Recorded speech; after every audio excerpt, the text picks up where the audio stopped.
Yeah. Please tell me that I can't, that I won't, that I fail, that I'll never make it out, yeah. Please tell me all the bad, never good, fill my head full of every single doubt, yeah. Please say any negative thoughts, I pop off when I hear people say I cannot. I get off to the thought of proving everyone wrong, I won't stop to the top, so you better back off and get lost. I'ma stay loud, stay proud, never running out, never heading south. I'll be spreading out, call it word of mouth, can't put me down, I'll be getting loud. You can have it douse, not what I'm about, have your cloud, it be raining now. I keep making sound, go another round, I'm legend bound, can't stop me now.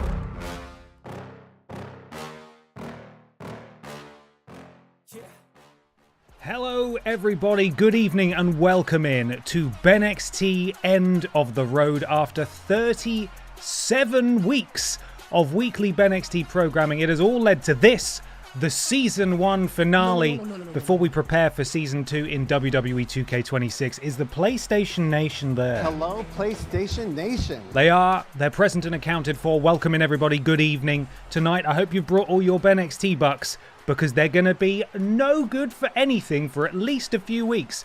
So predict like your heart depends on it. Heart? Let's go with it.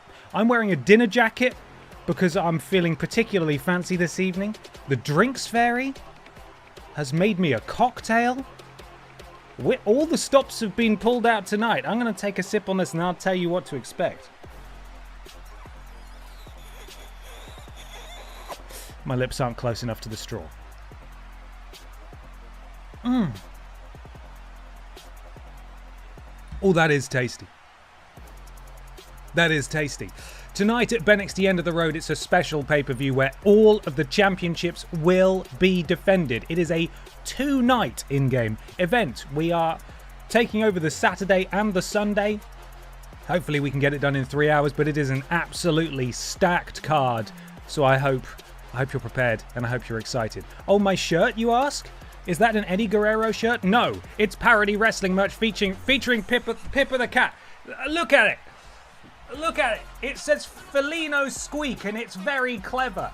It's not available for sale yet, but it will be soon. I've been making stupid things, and I'm gonna try and make you buy them. So there. But we're not there yet. I'm very happy with the print job, though. I think it's come out quite well. So, loads of stuff. Loads of stuff is happening, and I can't wait to share it all with you. I'm very excited for Season 2. Season 1 has been absolutely incredible. You guys have been unbelievable. The community support, not just in terms of music and art and community creations, in terms of the characters, but also just being here and like being into it and giving a shit. Like it's been so much fun. These streams have been so much fun, and hopefully it won't be too long before we're back with Season 2. We, of course, will take a few weeks off while we play through the career mode of 2K26, hopefully from next Wednesday onwards, while we rebuild, and then we'll be back and we'll be ready to go. Thank you, all of you, for making this what it is, because I love it. I love it, and as long as you enjoy it, we're going to keep doing it. Can't wait. Thank you, Tired Author Dan, for the resub. 10 months, happy finale. What an occasion to celebrate 10 months. LFG. Hope everyone is well in the Potter household. They are. Thank you so much. LFG stands for Legends and Future Greats. That's what WWE taught me anyway. We also had a subscribe earlier today from Bad Joke Billy, who I want to shout out. He's never here in the live chat, but his presence has been felt for a long time. He has always been the one who's made the excellent renditions of Peter Ashton and myself. He contributed a few arenas this year. He also made the Dark Picture Pals, Peter Ashton and myself, the Olsen twins. Some really, really good stuff. And I know that he's going to be cracking in 2K26 soon as well. So I'm very glad that I get to shout him out. I mean, I should have done it anyway, but I'm glad that I can do it because he's subscribed. So thank you, Bad Joke Billy. 25 sterline gift card for Xbox from Game Pass points, so use it to have some money off 2K26 pre-order. Nice. Going to use time off from work with digest to make hopefully a sparkles piece. Golan and maybe the R Victor given Not Golan. from Resurrect to add to roster Please, at some point if needed. Faccina sorridente. David, thank you so much. Ben, my dude, how are you? How was your day? It's Wednesday night and you know what that means. It's BENXT time, my dudes. It's always a fun time with a Ben stream. Hope you're having an awesome day, my dude. Stephen, thank you very much for the bits. I'm doing well, thank you. Excited for this. Been doing some prep for it. Was working on some other stuff earlier today, capturing some footage and so on. It's been a good day. It's been a good day, and it's going to be capped off by this, so I can't wait. Thank you, Stephen, for the bits. And thank you, David, for the bits as well. Of course, the floodgates will be open to anyone to create anything and anybody for BENXT Season 2. Again, I will not necessarily be adding everything everybody makes, so please bear that in mind. But if you want to contribute, tag it with BENXT, and we'll have a search through, and things will be included. So thank you very much. I appreciate it, David. Well done on getting some money off as well. It's very savvy. Chris with the 35 stream streak. Thank you very much. My BENXT bucks have been waiting for this. Good. Glad to hear it. I've still another one up here. G-Man 1002 25 stream streak. What a way to spend an evening by watching BENXT live. Thank you, G-Man. Appreciate you. Also, last thing here. Shell bought a BENXT t-shirt and a Sports Time Classic hoodie earlier. So thank you very much, Shell. Really appreciate it. Right. I think it's time I need to show you what's coming up. Are you ready? Prepare yourselves. We're about to start the show. And now, WWE 2K25, BENXT, and Pipdown present, in collaboration with Snickers, Papa John's, Mike's Harder Lemonade, Slim Jims, KFC, Cricket Wireless, 5 Hour Energy, Dude Wipes, Geico, Monster Energy, Audible, Coca-Cola, Credit One Bank, and Skittles. BENXT, the end of the road. All the sponsors queuing up for this one. Everybody wanted to get stuck in. Understandable. The canvas in the ring, nightmare. You can't move for sponsors, but that's just... I'm led to believe that's just how it is in wrestling these days. Unavoidable. No Prime Hydration Station today, though. They didn't want to be involved. Everybody else did, though. Everybody else. Huge. Aldi and Lidl didn't return my calls. Those guys did, though. So thank you to all the amazing sponsors who are definitely going to sue me after the stream today. Now, the mods are going to be excited. I don't know what politicking they did backstage, but we are kicking off night one of BENXT End of the Road with a triple threat ladder match for the BENXT Tag Team Championships. That'll be Trailing Badger and Mr. Black challenging alongside the Olsen twins for the Dark Picture Pals tag titles. Welcome in, mods, by the way. These streams wouldn't be possible without the mods. I'm glad to see you're all here. Thank you so much. Then, we need to spin the wheel. Those are placeholder names, apart from Pippa the Cat, who could extend her record-breaking Little Kong Strong Championship reign to an unprecedented 4th week. But, again, we don't know who she's facing yet. We'll spin the wheel in a minute. After that, Bonklin and Bonquit are going to have a backstage brawl to settle their rivalry. The Chevrolet Matisse and Barb Pistotier go one-on-one to settle their rivalry as well. Hopefully no ladders involved in this, so the Chevrolet Matisse shouldn't have any issues with her height. Gollum and the Vent Pervert go one-on-one for the Butterfield Championship title belt inside Hell in a Cell where they first met.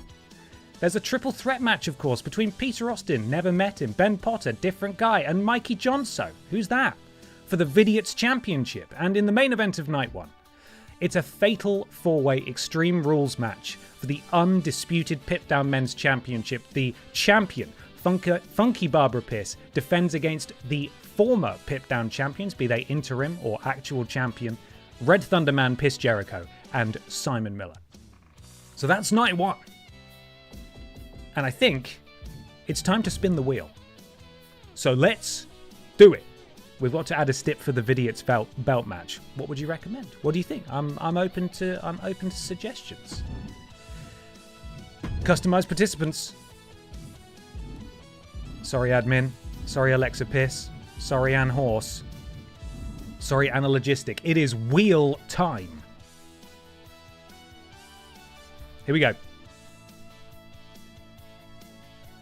Find my window. Where is it? There it is.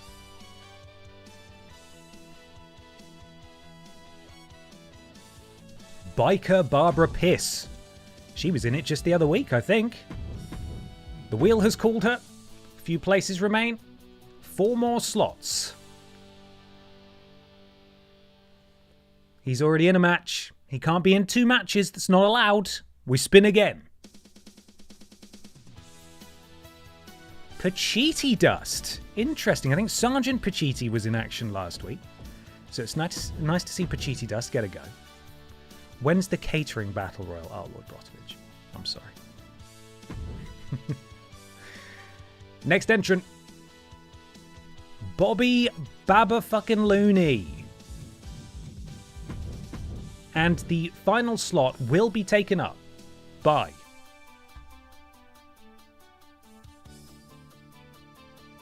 no, Simon. You're already on there. You can't go twice. Oh no. Former Lidl Kong Strong champion. Best friend of Hideo Kojima. Jeffrey Keighley. That'll be our field in the final Lidl Kong Strong match of BENXT Season 1. The guy who killed Highguard. Oh man. That's sad, isn't it? We can't get in. We don't have the time. We can't get into that. That is sad though. Right. I think we're ready to get this first match underway. Triple threat ladder match for the BENXT tag team titles. Dark Picture Pals defending against the Olsen twins and the Mod Squad. Predictions will be live in a matter of time.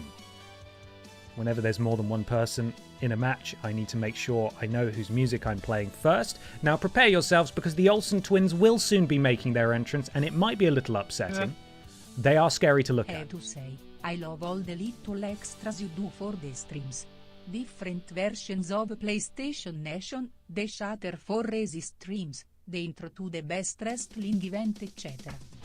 Thank you, Bartending Gamer. I appreciate you saying that because it might seem like a little thing, but I do plan them and I do take great pride in them. So I'm glad that you enjoy them. I love to do little extra things. The fact, it's really nice having a green wall behind me by design so that I can do funny, strange little things and build weird sets and so on. So I'm glad you like them. Thank you for saying that. It means a lot to hear it. And thank you for the bits as well. Okay. Olsen twins out first. Predictions are live. Let's get BENXT end of the road underway. Here we go. Entrances are on, right? If entrances aren't on, I'll back out and come back in because they have a habit of turning themselves off for some reason. Oh, spooky.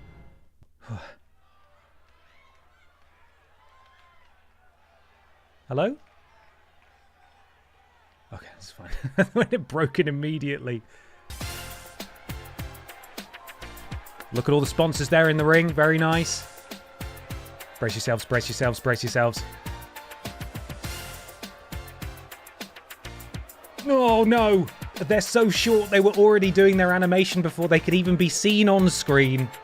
Terrifying. The Olsen twins are here. The following is a triple threat tag team ladder match and is for the NXT Tag Team Championship. Introducing the challenger, Ashley and Mary.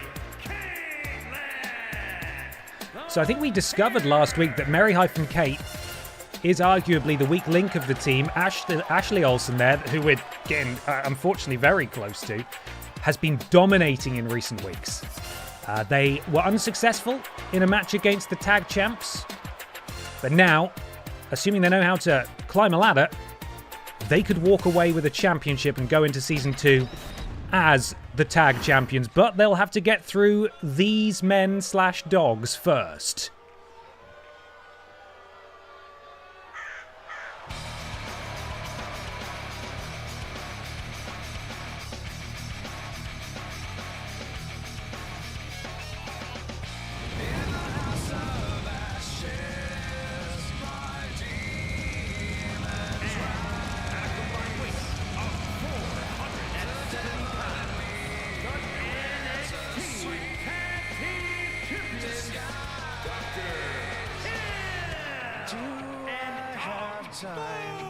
Oh boy. Mr. Higgs Boson, 5 Stream Street, thank you. Brizzcracker. 5 streams treat as well. Thank you so much. Here they are, the tag champs. Now, once again, I don't know what kind of politicking has been done backstage, but I suppose it makes sense that the Mod Squad have managed to get themselves added to this match. They are, after all, former 2-time BENXT tag champs. They have the resume. The question is, what have they been doing for the last few months?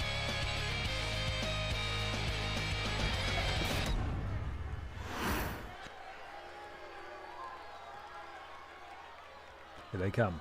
Eventually, the game's taking a long time to think about it. With their unfairly good music. Here come the Mod Squad, Mr. Black, Trailing Badger.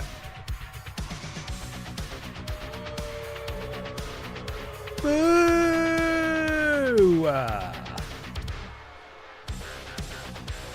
Don't know if they're going to get an introduction. There they are.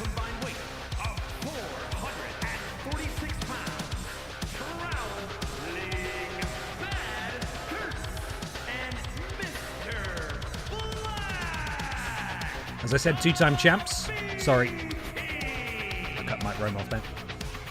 Imagine if these guys could capture it for a record-breaking 3rd time. Go into Season 2 as champs. They would love that. Lord Brotovich would hate that. But it's all to play for here. First team to climb the ladder and successfully retrieve the belts is the winner. This match could feasibly go on for 6,000 years. Hopefully it doesn't. Because we have a second ladder match on night 2 of BENXT End of the Road. No disqualification, of course. Everybody legal in the ring at the same time. Just get up that ladder and grab that championship belt. As the AI is prone to do, as soon as someone gets onto that ladder, everyone will go and look at the ladder and go and try and get them off it. And you can see the proud sponsors there of BENXT End of the Road. Just going to interrupt commentary on the match for a good 5 minutes while I shout every single one of them out and tell you where you can find those products or indeed services. In the ring, Silas the Dog Boy taking it to Mr. Black, and you've got Dr. Anal Hill dragging, I think that's Mary-Kate, into the corner. On the outside, Trailing Badger taking care of Ashley Olsen. No ladders introduced as yet, he says, as Silas the Dog Boy retrieves a ladder and slides it into the ring. Mary-Kate on the offense now. Oh, springboard crossbody manages to take down both members of Dark Picture Pals. Mr. Black just surveying. I think there's space for a few more sponsors on there. Hey, next time we'll get even more on, right? What did you call me? We'll get even, comma, moron. And Dr. Hill has got himself a chair, but he manages to completely miss Trailing Badger, who entered the ring. A ladder, what's it called, sorry? A ladder has now been set up and then taken down by the very person who did set it up. Silas the Dog Boy retrieving that ladder that's wobbling all over the place. And Dr. Hill and Silas have definitely taken control of the ring. Chair shot to the skull of Mr. Black. Sickening blow drops the former champion to the outside. Ashley Olsen taking care of Dr. Hill, but not Silas the Dog Boy. And Trailing Badger, the former Aldi Red Thunder champion and 2-time BENXT tag champion, takes out Silas but walks straight into a chair, or rather turns around into a chair. Dr. Hill now. Mary-Kate slips out. All 6 competitors in the ring. Oh my god, chair shot from Mr. Black to Mary-Kate. He's been disarmed now by Silas, and Trailing Badger has rolled out of the ring and taken the ladder out of commission at the same time, and Mr. Black countering Silas's offense. Silas then returning the favour. Down goes Mr. Black. A table, confusingly, has been slid into the ring by Dr. Hill. This isn't that sort of match, but it is fun to see people go through tables, so there we go. Hello, BTJ, how are you? Welcome in. Ladder retrieved by Silas. I think he's got cruel intentions with it, but Mr. Black manages to intervene. Another ladder slid into the ring by Dr. Hill, who is intercepted by Mary-Kate, who goes low and then goes high, and Dr. Hill is... Oh my god, Mr. Black clobbers that child, and then clobbers the other child, and then clobbers the other child again. And everyone's back in until Trailing Badger takes a tumble. Ashley Olsen showing why she's been so dominant in recent weeks. It's difficult to tell what is a weapon and what is a sponsor. What's the difference, some might say? Brainbuster from Dr. Hill on top of the table. Trailing Badger sent out of the ring by Dr. Hill. Mary-Kate and Dr. Anal Hill are the only two in the ring currently. And Mary-Kate sets up a ladder for the second time, and it's her tag team partner who rolls. That is incredible. I thought that was going to stay up there. It's her tag team partner who gets thrown into the ring and takes the ladder down again. And those ladders really do just love to hang there, don't they? Mary-Kate sent into the corner by Trailing Badger. Ashley picks up a ladder. For some reason, Dr. Hill says no. And he goes for the backbreaker, neck breaker combo. And now Trailing Badger retrieves the table. What's he going to do with this? Nothing, because Dr. Hill stops him. Silas the Dog Boy appears to have a... oh my goodness me, appears to have retrieved the steel steps now. We almost have one of every kind of weapon in the ring.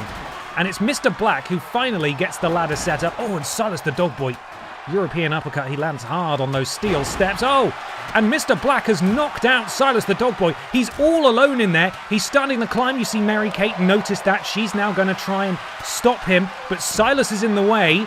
And what is Mr. Black's? Mr. Black!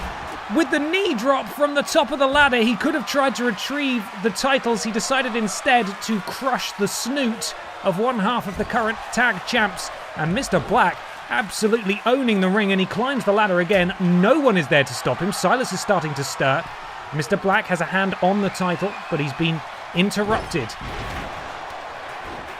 by Mary-Kate. Trailing Badger coming to the aid of his tag team partner, and I think Mr. Black is completely free now to retrieve these titles. The Mod Squad coming in with a game plan, and they are proving why they were two-time champions and why they're going into BENXT Season 2 as three-time champions. I'm panning for time. Surely he's got them. He's got them. The Mod Squad are three-time BENXT Tag Team Champions. They politic their way into this thing, but they knew exactly what they were doing, and they have won the championships for a third time. Trailing Badger arriving at the perfect moment to play interference to Silas the Dog Boy and Mary-Kate, who absolutely would have pushed the ladder over or grabbed Mr. Black as he was climbing the ladder. And we have new champs. The reign of the Dark Picture Pals has come to an end. Really, Mr. Black should have gone for the titles there, but it was here.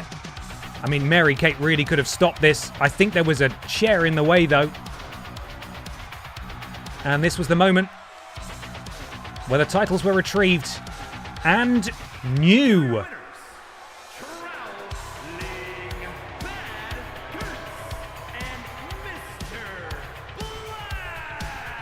The spreadsheet must now be updated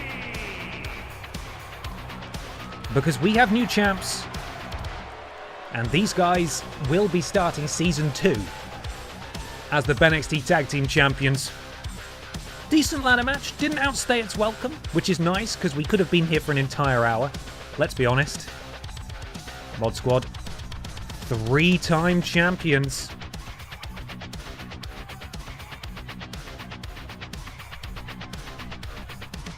Put a big champion mark next to their name on the spreadsheet so I don't forget. How could I forget, you know?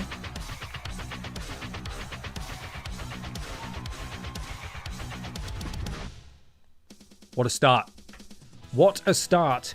And we've got another championship to be defended now. Biker Barbara Piss, Pachiti Dust, Bobby Babaffucking Looney, and Jeff Keighley challenge Pippa the Cat for her Little Kong Strong Championship. Can Pippa go 4 weeks? She's already broken records. Who will be carrying the Little Kong Strong Championship into BENXT Season 2? Terrible booking decision. I rescind the fruit basket that was sent to BENXT. That was you, was it? It was all rotten. What the hell was that about? Appreciate the gesture, but come on, man. Magic Mikey, 10 stream streak. Thank you very much. Boo the mods. They did it. They bloody did it. I should have taken a photo. I didn't take a photo. I know we're starting with Biker Barbara Piss, and we'll just sort of take it from there. I'll try and work out who's coming out when.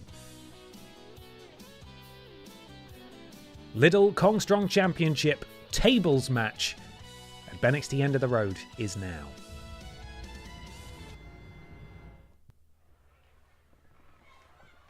It was a lovely basket here. We can reuse the basket for sure. The following is a fatal five-way tables match and is for the Lucha Libre Stampede Total Championship. Thank you, Pup Wheelie. Music started a little early, but that's fine. It was just a production error. Introducing the challenger from the other side of doors.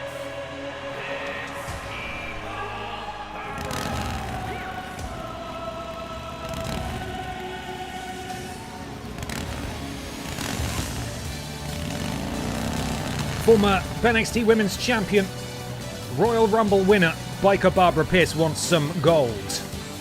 And she doesn't care how many men, women, children or cats have to die to make that happen.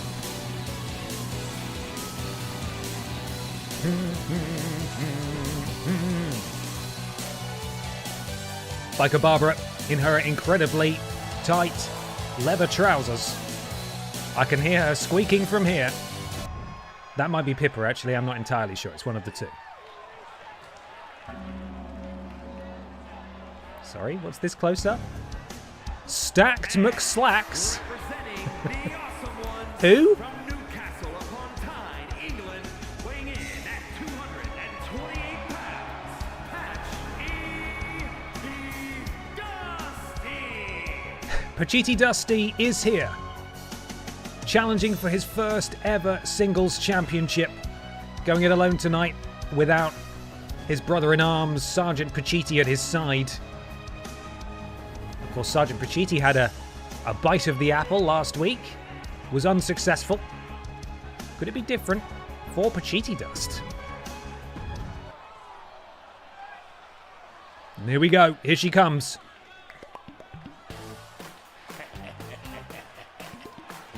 That's the balloons popping, you know? And from Florida, Magic Bobby Babatha King Looney has been here since the early days of BENXT. Somehow has yet to capture gold. Imagine if she could do it on the final night of Season 1 and proudly carry that title into Season 2. She's still not wearing any shoes. Seems a bit dangerous in a wrestling environment. I hope she doesn't stub a toe. Drinks Fairy has delivered a spectacular looking drink to me. I'll show you it in a second. But I think it's time we bring out the champion, don't you?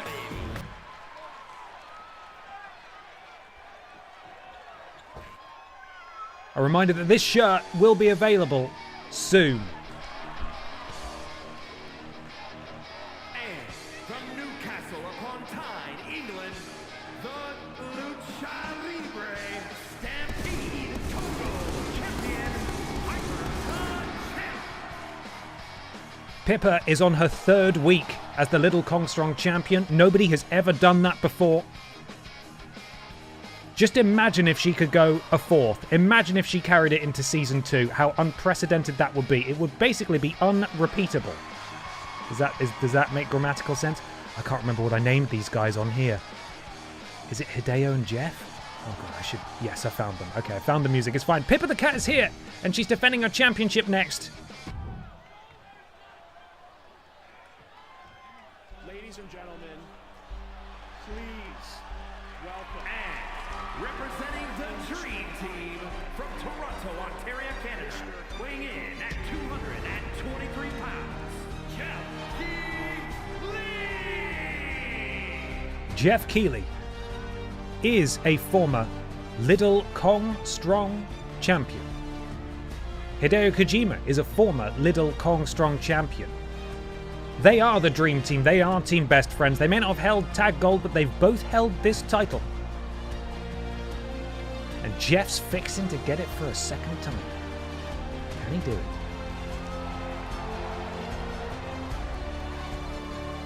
He's feeling confident. He's been working out. I don't know what you just threw at me. I don't appreciate that. You know what? I rescind that. I don't think he should be feeling confident at all. Fuck you, Jeff. How dare you?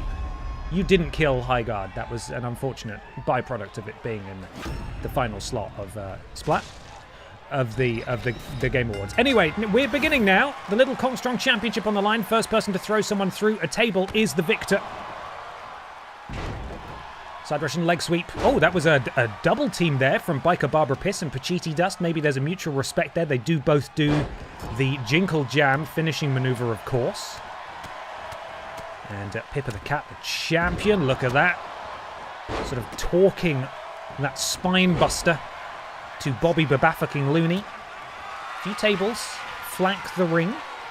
They can be put through the tables at ringside, but of course it's a bit more special if they put them through in the ring itself, and the multiple sponsors would appreciate it if the table was brought into the ring. Hopefully Pachiti Dust has got the memo. He has, that's good.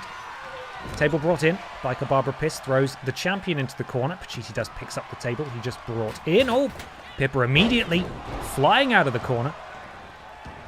And I don't know what that is. Maybe zoomies? I'm not entirely sure. Slaps him in the back of the head and turns our attention. I forgot the history between Biker Barbara Piss and Pippa the Cat goes back a very long way in BENXT, and it seems fate, or the wheel, keeps bringing them back together. And it'll be Biker Barbara who's the first to successfully pick up the table inside the ring, and she's got it set up as well. This could be a very, very short match indeed. And Pippa has Biker Barbara exactly where she wants her. Oh my god, I thought that was it. We have had winners from less. I thought Pippa had caught enough of the table there to secure a successful title defense. But not quite. The table collapses. It is not destroyed. Hi, Tori. How are you? Table still in the ring. Everybody else, quite frankly, whatever it is they're doing outside is not important because the table is in the ring. And there's only two people there. If that table's set up and Pippa does something similar again, she could retain. Excuse me. She could retain. But she's absolutely tying Biker Barbara Piss up there in a devastating submission hold, going after the ligaments in the knee. Oh, Jeff Keighley just threw that table across the ring. Not very aerodynamic. Impressive power from Jeff to be able to get it that far, quite frankly. Pachiti Dust back in, picks up the table, takes out Biker Barbara with it, and he's setting it up, and Pippa picks up a table of her own, and she sets that up. We have two tables set up now. Pachiti Dust. Oh no! Oh, okay, that's lucky for Pachiti Dust. He sails straight past it. Bobby Babalooni accidentally takes out the table at the bottom, at the top, sorry. Pippa, Fisherman Buster, getting dangerously close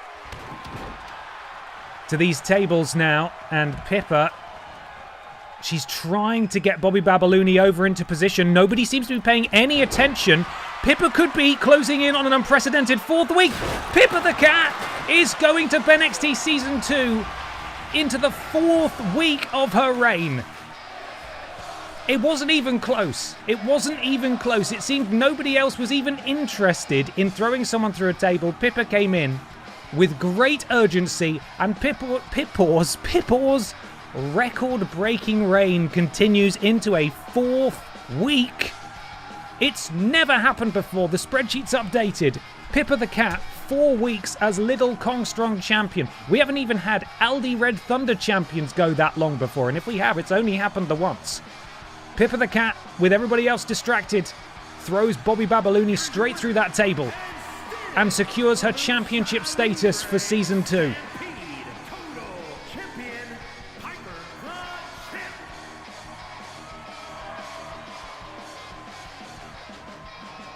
Incredible work. I had my doubts. I shouldn't have done. But I had my doubts purely because, you know, the odds are never in anyone's favour in a tables match. What are the bloody chances? Low. They're low is the answer. Also, look at this. Look at this incredible drink. The Drinks Fairy's going all out tonight. Welcome in if you've just joined us. This is the season finale of BENXT Season 1. I've got my best dinner jacket on. I'm being brought cocktails. It's mad. It's going crazy up in here. Pippa the Cat, still your Lidl Kong Strong champion. That's the best loss of money I've ever had. Go, Pippa. Come on. Right, we're rattling through this card. I was a bit concerned that we this stream could go on for 7 hours, but I think we'll be all right. Because up next, the feud needs to end. Bonklin versus Bonquit in a backstage brawl. This will be a knockout victory. I can't remember where I've got them fighting. It's somewhere dangerous, so we shall see. There will be no entrances in this match because it's a brawl. Which Pokemon protagonist is the best? And when will the Poison-type trainer Honklin make his debut? That's the question. Viridian Forest? Dangerous place. Don't go there. Hello, Dirty Bread. How are you? Welcome in. Right, let's get this going. Predictions are live. The mods are on it tonight. Thank you very much, mods. Remember, those BENXT bucks, you can't take them with you. You actually can take them with you. But you'll have an opportunity to sort of rebuild your BENXT bucks over the next few weeks just by tuning into streams and commenting in chat. So go crazy, you know? I'll be very interested to hear what the final tallies are of people's BENXT bucks, though, at the end of Season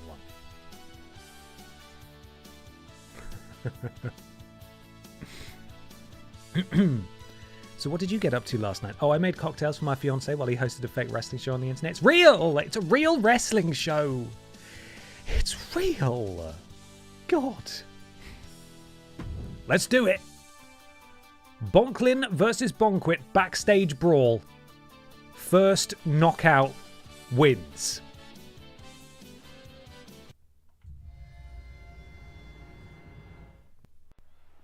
Right, where are they fighting? Oh, they're in the car park. Bonquit landing the first blow. Any move that's done... Oh, God, even... I think Bonquit probably got the worst of that, just landing on the concrete. Terrible. Now, it has been a bit back and forth, this feud. I would say that Bonquit has gotten the upper hand most of the time. And the way that a backstage... Oh, no, that's going to hurt. No, he safely landed on her knee. The way a backstage brawl works is that you want to keep an eye on this bar here, the one that's green currently, and on the other side for Bonklin is red. When it gets all the way to the bottom, it says danger. And then if Bonquit, for example, hits a signature or a finishing maneuver, when it says danger for the other person, they'll be knocked out. To be honest, once again, I feel like this could be over very quickly. Bonquit's opened the ambulance. It's sort of due care is being shown here. Maybe Nurse Lavelle is inside. I don't know. Is she going to throw him in? No, she appears to have forgotten. Oh, God, right onto the curb. She appears to have forgotten that she opened the ambulance. Maybe now? No, Bonklin's had enough. Bonklin powering out. Bonklin smelling the flowers. Bonquit moves out the way in a drop kick, and she lands knees first on top of that curb. That's really nasty. Bonquit.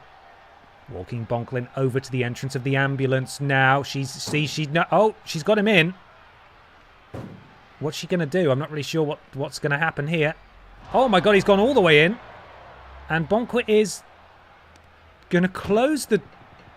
Oh, okay. Oh, is this an ambulance match? No, it's not. It's a brawl.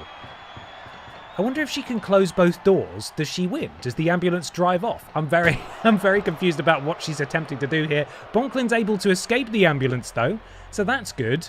And now it's Bonklin's turn to have a bit of a fight. Bonquit, though, powers out. Bonquit does have a signature. That blue bar pulsing means that she could hit her signature, at any moment. I can't remember what it is, but we'll see what she can do out here on the concrete. Bonklin tumbling on the outside. I say the outside, they're just outside, aren't they? Bonklin continuing the work. Strikes and then, twisting him round. Bonquit has a finisher. This matchup in the car park might not be long for this world. It could be our first 1-star rated match of the night. We shall see. She's doing a bloody shift there. Walking him all the way across the car park. Narugan, thank you so much for the resub. 9 months. Couldn't really watch the past few weeks, but as I see, the weirdness has not stopped. Not one little bit. No, of course not. This is what we do here. Thank you so much for the resub. Bonklin has a finisher himself now. And they do just love this little bit of car park, don't they? Bonklin twists her around. Oh, Bonkwit moves out of the way, and I think he just went knee first into the concrete. That's not good. Bonkwit with Bonklin up on her shoulders. Oh, God. Bonklin is officially in danger. That was Bonkwit's finisher. Apparently it wasn't enough to end things, though. And she's got herself a bin. No, she's thrown it away. She's decided she doesn't want the bin anymore. Bonklin lifted back to his feet by Bonkwit. Bonkwit now marching Bonklin somewhere. I'm not sure. She twists him round. More strikes from Bonkwit. She has him up on her shoulders. Oh, and a big kick. And down he goes again. And she's still not done. I mean, arguably, I think he's had enough. But the game says this is not enough to end the match. Bonklin is in trouble. Bonkwit with a stick in hand. Oh my God. He's managed to evade one of them. She's missed a couple of times. And Bonklin drops Bonkwit. That was Bonklin's finisher. That spiraling kick. And now Bonklin in control. Bonkwit needs to be careful. She's not far away from being in danger herself as her elbow is smashed into the pavement. Bonkwit with the counter. Bonklin has somehow got a signature and a finisher. Bonkwit has a signature of her own, though. And she grabs a hold. Bonklin leaps over the top. Bonkwit turning around. Uh-oh! Bonkwit! Oh, Shining Wizard! And Bonklin has 2 finishers, and Bonklin could be very easily closing in on a finisher here if Bonkwit's not able to get a counter in time. I'd like to formally apologise. BENXT is a very real wrestling promotion. Thank you. Your apology is accepted. Oh no, and Bonkwit sent spiralling into those boxes. Bonklin has a cone. Oh, and he's putting all of his might into that. Bonkwit moves out the way. You can't lose off the cone. Oh no. There appeared to be a bit of confusion. Okay. I think Bonkwit's managed to escape danger there. There was weirdly a bit of a strange physics glitch. Oh. And now Bonkwit back in control. 2 finishes in tow for Bonkwit. This is anyone's game. Bonklin evades the cone. Wrestles the cone off Bonkwit. Oh, and hits her with it. Oh, no. Not like this. Oh, my God. I don't even want to say what happened there. That is not a pleasant thing to do with a cone. That might have ended the match, but apparently that's not enough. We're going to keep going. That is unfortunate. I can't believe he did that. I'm not going to describe it. We all saw it, okay? We all saw it. Terrible. Bonklin now continuing to go to work on Bonkwit, and Bonkwit is hurting. They really are. Momentum is flipping back and forth out here. As Bonkwit could hit his finisher and really just sort of put this thing to bed, but he's just sort of toying with Bonkwit at this point. Big strikes, counter from Bonkwit. Bonklin. Where's she taking him? Like, this is just such a bad tactical decision because there's only so far they can go before he fights out of it. But Bonklin now. All the kicks, all of them. And she drops him back down to the floor.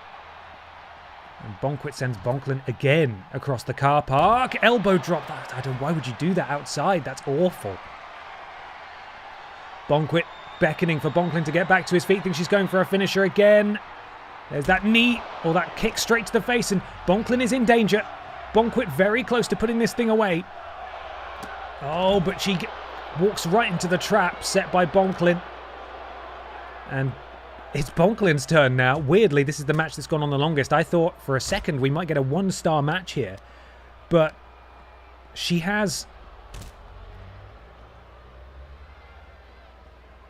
managed to drag this out to a 4-star match impressively. Oh, Bonklin slips out. Oh, and he's got Bonkwit. Backbreaker from Bonklin. It's difficult to say both their names in sequence because they are so very similar. And Bonklin climbs to the top with a traffic cone. What's he doing? No, he gets back down. Is he going to go back up? He's not really sure what he wants to do. He's having a think. BENXT getting back to her feet. And he throws her across the car park. Seemingly, neither of these two really want to deal the killing blow. Which is interesting. Uh-oh, Bonklin, Shining Wizard, and now it's BENXT who's in danger. Bonklin has 3 finishers. 3. He just... Stop. Put that fucking cone down. Don't let this guy near a cone. Stop. You can't win by using a cone. That's so silly. Oh no, the humiliation. The absolute humiliation. BENXT wins the rivalry and the car park brawl using a traffic cone. At no point did he use his finisher. Oh no.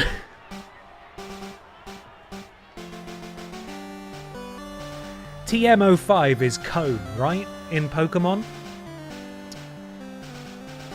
Bonklin with the victory over BENXT. In the backstage brawl, in the car park.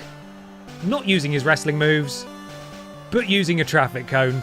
Devastating.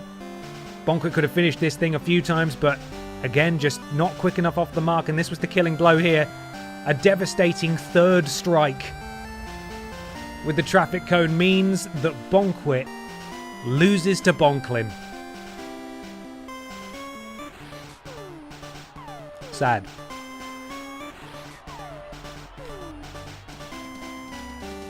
Good effort all round, though. That's our highest rated match of the night so far. They put on a good show, I'd say. And make sure to check entrances when we get back to the menu. I will. They love to turn themselves off after a match like that. I'll keep an eye out. Let's see. Entrances have turned themselves off. We've turned them on. 3 conings is just too many. It's cruel. I mean, that is a backstage brawl.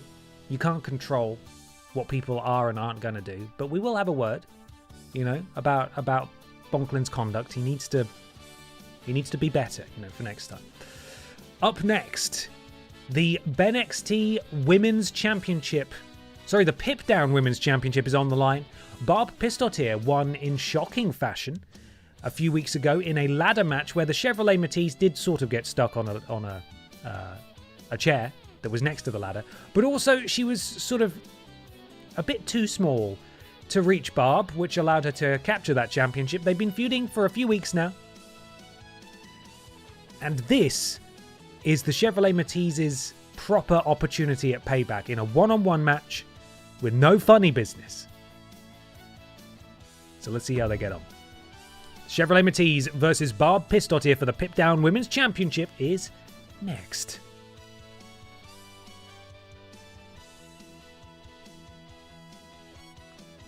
Here we go. Predictions are now live.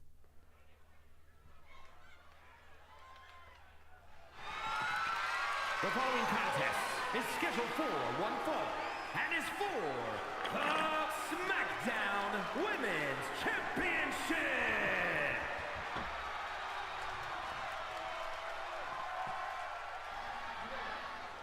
Fancy drink time.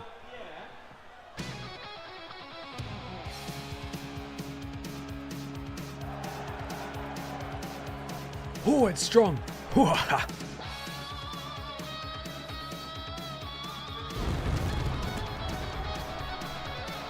It is weird seeing the Chevrolet Matisse without her championship. But she could win it back here tonight.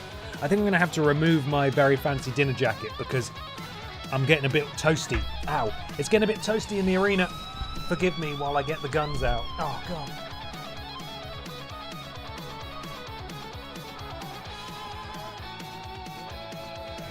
Can we get the recipe for that drink? Of course. I know the Drinks Fairy is watching, and I'm sure she could send me a message and I will let you know. I will let you know. Chevrolet Matisse is here, looking for some payback against the woman who took her title.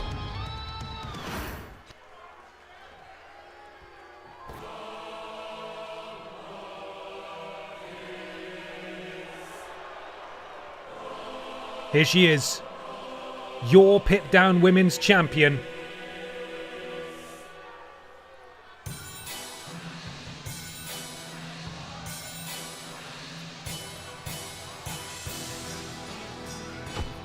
Bonk. The bone bonk is there.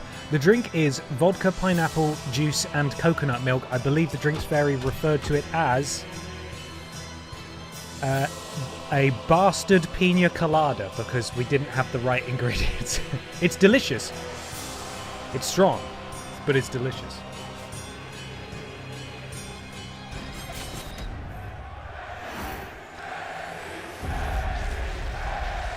Here we go, Pip Down Women's Championship on the line at BENXT End of the Road. Who will be going into Season 2 as champion? Introducing the challenger from Birmingham, England, Black Car. Stephen, 7 Stream Street, thank you so much. Ben Potter is best. There you are with your lies again, Stephen. Newcastle Thank you, upon appreciate it. Tyne, England, the SmackDown Women's Champion, Barbara Doris. Barb Pistottier conquered Dark Souls just like her mother before her.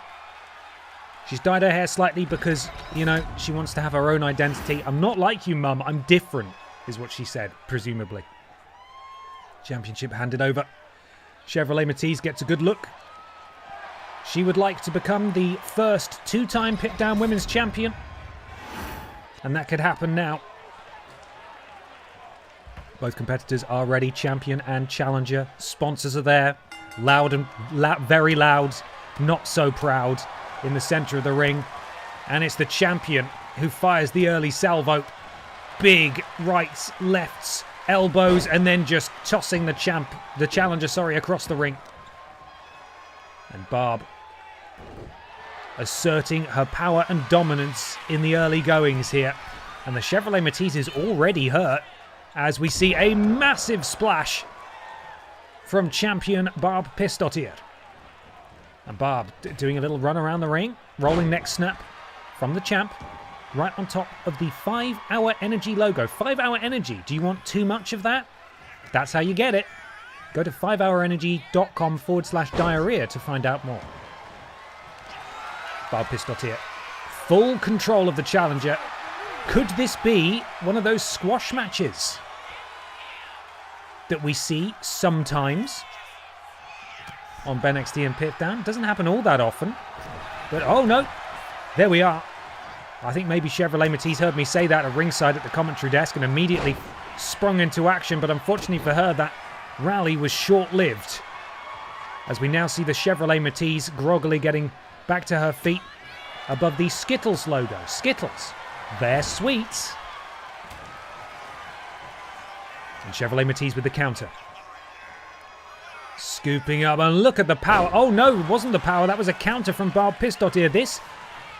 This past few weeks since Barb became champion, it sounds weird to say, but she's really grown in confidence. We've seen some Barb Pistottier, obviously, since her introduction on BENXT and then Pip Down. But truly, she has been unstoppable. She's really come into her own since becoming champion. And Barb now, with a finisher in tow, looks to put away the Chevrolet Matisse in really short order and prove once and for all that there is a reason she is the champion and that she is the rightful person who will carry Pip Down into a new era. Counter from the Chevrolet Matisse. Oh, and Barb Pistottier with a big ending, and it could be as simple as that. Purely just cut and dry. The Piss dynasty lives on in Season 2 of BENXT. There really was no chance for the poor Chevrolet Matisse. She just lost to the superior wrestler, both in that ladder match and indeed in this match. It was utterly, utterly one-sided. And Barb Pistottier will be the champion in Season 2. I also want to take this moment, I'm not sure that he's here this evening, to shout out the immense contributions of Ben Cooper, without whom these streams wouldn't have been nearly as special. Because as easy as it would have been for us to use the music that's already in the game, obviously it's all copyrighted, so we just can't. And he's made so much stuff for us, and that is, you know, that it cannot be overstated how much he's contributed, so a massive thanks to Ben. And hopefully if he tunes in later, if he's watching the VOD, he'll hear this. I mean, I tell him that regularly anyway, but even so, Ben's done an amazing job, including this music, which he made for my Soulsborne streams years ago, back at TripleJump. And I'm still able to use them now. Piss, piss, piss. Regardless, we carry on with the show now. Barb Pistot here, still your Pip Down Women's Champion. It is time. Ooh, it is time. It's time for a very unfortunate creature to face a very capable pervert. Gollum challenges the Vent pervert for his Butterfield Title Championship title belt inside Hell in a Cell. Oh, God. Okay. Now, quite frankly, it was a miracle that the last Hell in a Cell match we had, they managed to make it on top of the cell. I don't know if that's going to happen this time. I'm also going to be manually in control of the camera again, because the Hell in a Cell camera is terrible by default. There's an entire fucking wall of red chain link fence between the camera and the action. So, we're not going to get any camera cuts, but I will move the camera into the cage, and that'll hopefully help. Predictions are now live. Oh God, oh no. Who's going to win, Gollum or the Ventman? Speak now with your bucks. Well. Guys, you know I'm going to Japan. I don't know if I mentioned that. Going to Japan in April. Even in April, it's already very muggy and quite warm and honestly quite sunny in Japan. Excuse me, Japan. Certainly sort of the Tokyo area where I'll be. Would it be really narcissistic of me to wear this hat when I go to Japan? Mainly because I don't think anyone's going to know what it means. But also because it's a white hat, which is going to keep me nice and cool. Would it be... I need your guidance. Would I be a total loser to wear my own hat on holiday? Lampstand, thank you so much for the resub. 7 months. Embarrassed resubscribe from the numpty who let his payment method expire. Piss forever. Hey, that's okay. Thank you so much for resubbing regardless. I really appreciate it. Be sun smart. Slip, slop, slap, no hat, no play. What is that? What in the Australia is that, Tori? Sorry, I gotta read that again. Slip, slop, slap, no hat, no play. Is slip, slop, slap in regards to like sun cream? Slap it on. Slip and slop, slop and slide all the sun cream on. And then put your hat on as well. I wore my own merch hat on vacation too. Only problem is it was black. Oh no, that's gonna heat up big time. Yes, hat, no, not embarrassing. Thank you. Thank you. I was already probably going to do it anyway and not tell you. But now I've asked, and if you see any photos or videos of me in Japan and I'm wearing this, you're like, what a fucking loser, he's wearing his own hat, even though it's probably the best hat that he has to wear in a nation that's a lot warmer than the one that he's from because it's white and it won't absorb the heat as much. Anyway. Need to make a special edition hat that says, and then you've put some Japanese characters there that I'm gonna have to Google Translate now, aren't I? Let's have a look. Ben, and then X-T. Fantastic. Hey, listen, poorly translated Japanese merch is cool. I'm a big fan of the band Bill Murray. Not Bill Murray, Bill Murray. Some of you might have heard of them. And he's got a shirt that has Japanese on it. And his whole thing is that he's a thick boy. And I think he has an album or something that's called Thick Boy. And I translated it and it says large person. And I love that. I think that's brilliant because it's not quite right, but it's fun. It's fun. Okay, here we go. We've got an explanation now. Slip, Slop, Slap is an iconic Australian public health campaign launched by the Cancer Council in 1981 to prevent skin cancer. It urges people to slip on sun protective clothing, slop on SPF 30 plus or higher sunscreen, and slap on a hat. The message was later expanded to slip, slop, slap, seek, slide to include seeking shade and sliding on sunglasses. No hat, no play was a rule at recess. You needed a hat to be able to go into the playground. Thank you. That's great. I'm going to have to try and remember. What was it? Slip, slop, slap, seek, slide. Do you reckon someone at the meeting where that was suggested said, is that maybe too many? Like, no. I think we could add more. I think we should get more in there.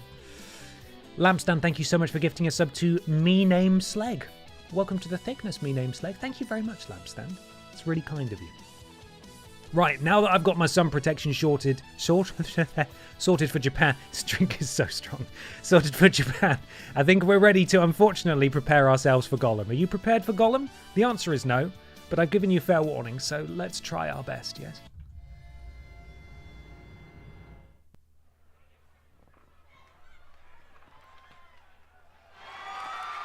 The following contest is a Hell in a Cell match and is for the cruiserweights and heavyweights and light heavyweights and championship. Yep.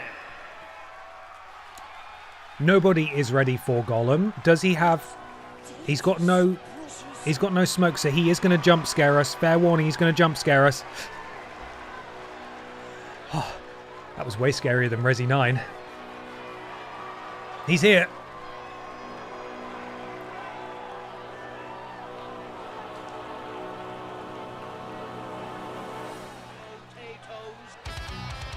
Oh, I hate how in time with his entrance the music is accidentally being. Also, speaking of slipping and slopping, look at this guy slip, slop, slap his way down to the ring. It's terrible. Oh, oh. You can almost hear the wet squelches as it goes. Awful. Absolutely dreadful. I don't want to look at him anymore. Sorry, everyone. I don't want to look at him. Let's get the champion out here. Let's get the pervert out here and right now. Where's the pervert? Bring him out. 3 cats in a dressing gown. Thank you for the resub. 9 months. Oh, God, help me. What made me think I could fit 3 cats and a new baby walrus in this dressing gown? They're scrapping in there. Can I please borrow the wrestling ring for them to expel some energy? Someone help. I knew there were 3 cats in there. I knew it. Thank you so much. Here he is. The pervert of the vents himself.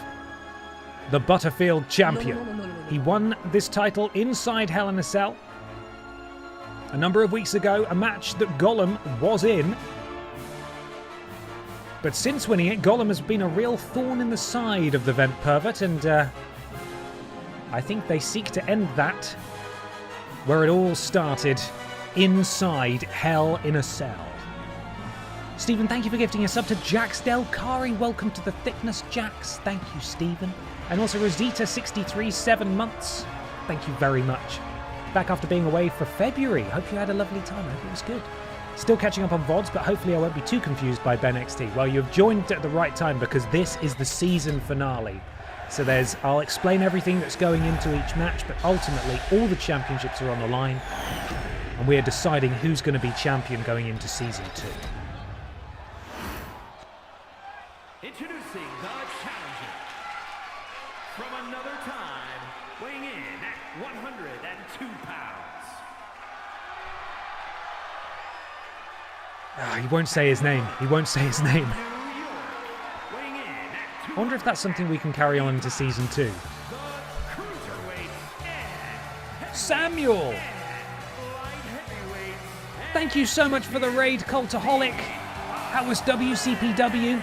I tuned in briefly just before I started. It was Damo versus Joe Coffey. That looked like a good match. Thank you so much, Sam. Hope you had a lovely time. Thank you for the raid. Welcome in, Raiders. You're just in time to watch the Vent Pervert Batman defend his Butterfield championship against Gollum inside Hell in a Cell. Do I need to explain more than that? Because I can't, so hopefully that's enough. Ben Potter is best. Love his streams. Stephen, thank you for the bits. No thank you to the lie, though. Appreciate it. Thank you so much. All right. Batman with the early dropkick. This is the point where, as threatened, I am going to... Why are we just following Batman in this? Hang on. I haven't selected Gollum as a character, have I? No, I haven't. Yeah, I'm on the computer. It's just weird that it's following Batman directly. Let me... Let's get the camera in here. Let's get a decent angle of all the wonderful sponsors of today's event. Hang on. Let me... The camera controls are not intuitive. Let's zoom out a little bit. Here we go. This should give us a decent view of what's going on. Fingers crossed. It ended with Pete Dunne versus Joe Hendry. Whatever happened to those guys? I haven't seen Pete Dunne in ages. He disappeared as soon as that luchador guy showed up. It's really weird. I don't know what's going on there. Very strange. The champion is in control of Gollum. Right above the KFC logo. KFC, get it while it's kind of hot. Go to kfc.com/diarrhea to find out more. A lot of diarrhea sponsors today. That's really weird. Gollum back to his feet. Springboard. Oh, a soul snatcher. As if Batman had a soul to snatch. Gollum's done it. That flippy little freak. He's managed to do it. Batman slamming Gollum down hard on his back and a stamp on the ankle of that wretched little freak. Batman beckoning for Gollum to get back up, and a counter from Gollum. Repeated elbows to the midsection of the vent pervert, and almost a shotgun drop kick will drop the champion. And now wrenching back on the neck in a seated position of Batman, but I think Batman's able to get out of that one. He's studied, he knows how this thing works. And Batman now walks Gollum over to the ropes. Is he looking to throw him over the top? No, Gollum with the counter, and a big clothesline drops the champion. Vent pervert is prone. Gollum with incredible... I don't even know how to describe that. How did he even get that far? He knelt on the top rope and then managed to teleport across the ring. Unbelievable. Ben, what the fuck are dude wipes? Well, you'll notice that a lot of the food-based sponsors of today's pay-per-view have resulted in toilet disasters, for want of a better word. Dude wipes are for that occasion. So it's all, you know, it's all planned, you know? Yeah? The Cricket Wireless and Audible and the Credit One Bank. Credit One Bank is used to buy the products. Cricket Wireless, Geico, Audible, those are all things you use while you're on the toilet after consuming the products, and the dude wipes are involved in the process as well. It's all connected. That's how we do it at BENXT. It's all thought through, you know? And Gollum, for some reason, is in a pinning position, and I don't really know why. Batman with a kick out. Gollum stamp to the back of the cowl of Batman, and Gollum up to the middle rope. Batman, unfortunately, is going to stumble back to his feet. And, oh, the leaping DDT from Gollum. And things aren't looking very good for the vent pervert at this point, as he, unfortunately, is headbutted in the genitals there by Gollum, but he's able to counter. See, I did mention that it was unlikely these guys would be able to find their way back up on top of the cage. They haven't even left the ring yet, so this whole thing could just be self-contained, which would make it very... Oh, no, okay, I've spoken too soon. We're panning down. Let's see what's going on. Gollum on the outside. Lifts Batman back to his feet. He wants to throw him through that steel cage. Of course, drop kick will send Batman stumbling backwards. And now Gollum, European uppercut, sends Batman stumbling.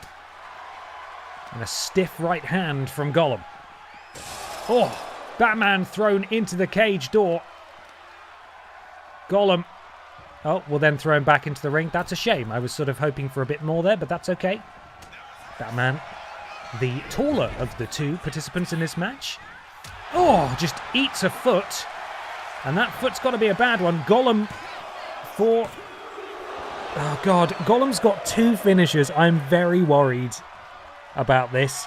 Gollum's going to go for one of them. I think I might have to cue up Gollum's music, and that's a sentence I never... Oh, Batman! Oh, no, I thought Batman countered it. He didn't counter it at all. Batman just ate one of Gollum's finishers. Do we have it? No!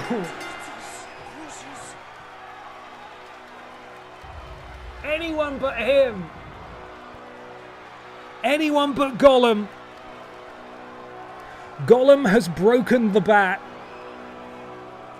Gollum has captured the Butterfield Championship. And Gollum will be going into Season 2 of BENXT as the Butterfield Champion. Oh, do we need to see all these replays? I've got to update my spreadsheet and try and not to be sick.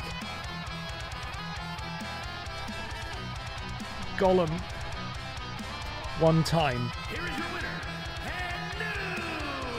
No. cruiserweight Not like this. light heavyweight champion.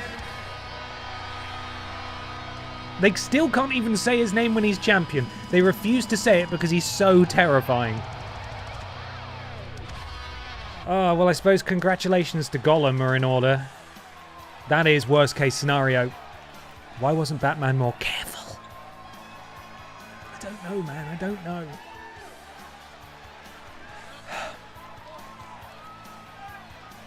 Oh, do not say his name so he won't appear.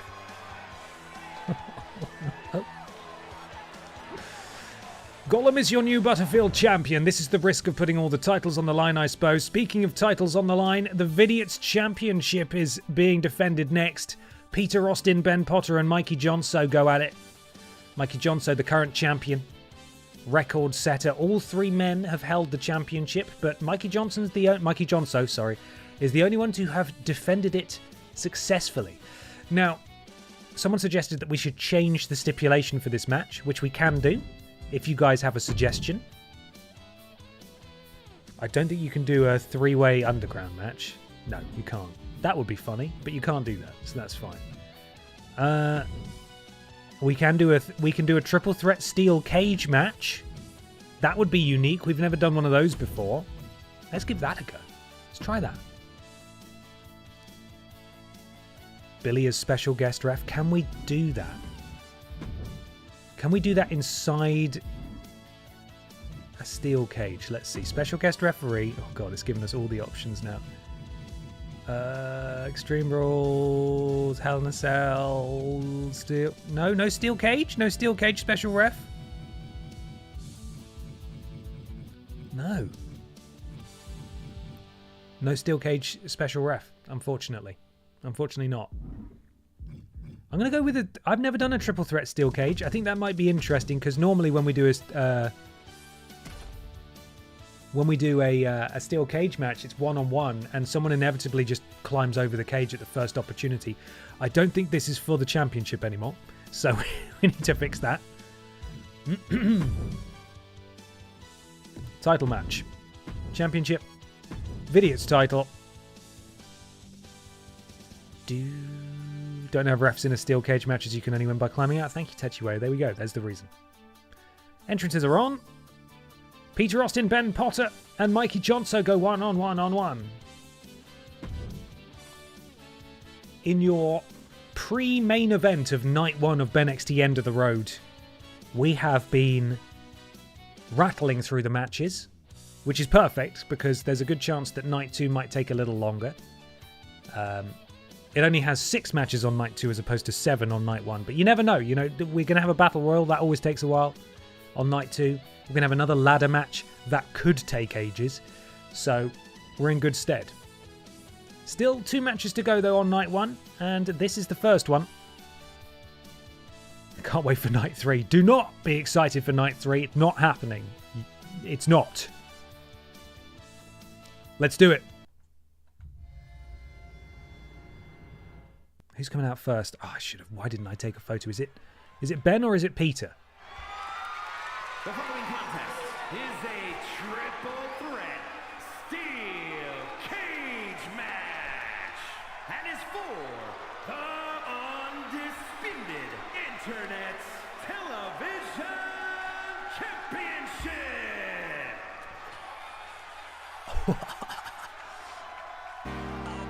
Here he comes. He's just visited a castle. Or Hadrian's Wall or something. He loves it. In fact, I'm amazed he didn't stop to have a good old look at that little mausoleum thing up there. You know he's going to want to get right up in there and have a good sniff. What is that? When was that made? He wants to know. He's curious like that. And I love that about Peter Austin, who I've never met. Peter Austin, former Vidiots champion, is here. The first of the 3 to arrive and challenge for this belt. And now, thank you, Lord Rotovich, I believe it is Ben Potter, no relation at all.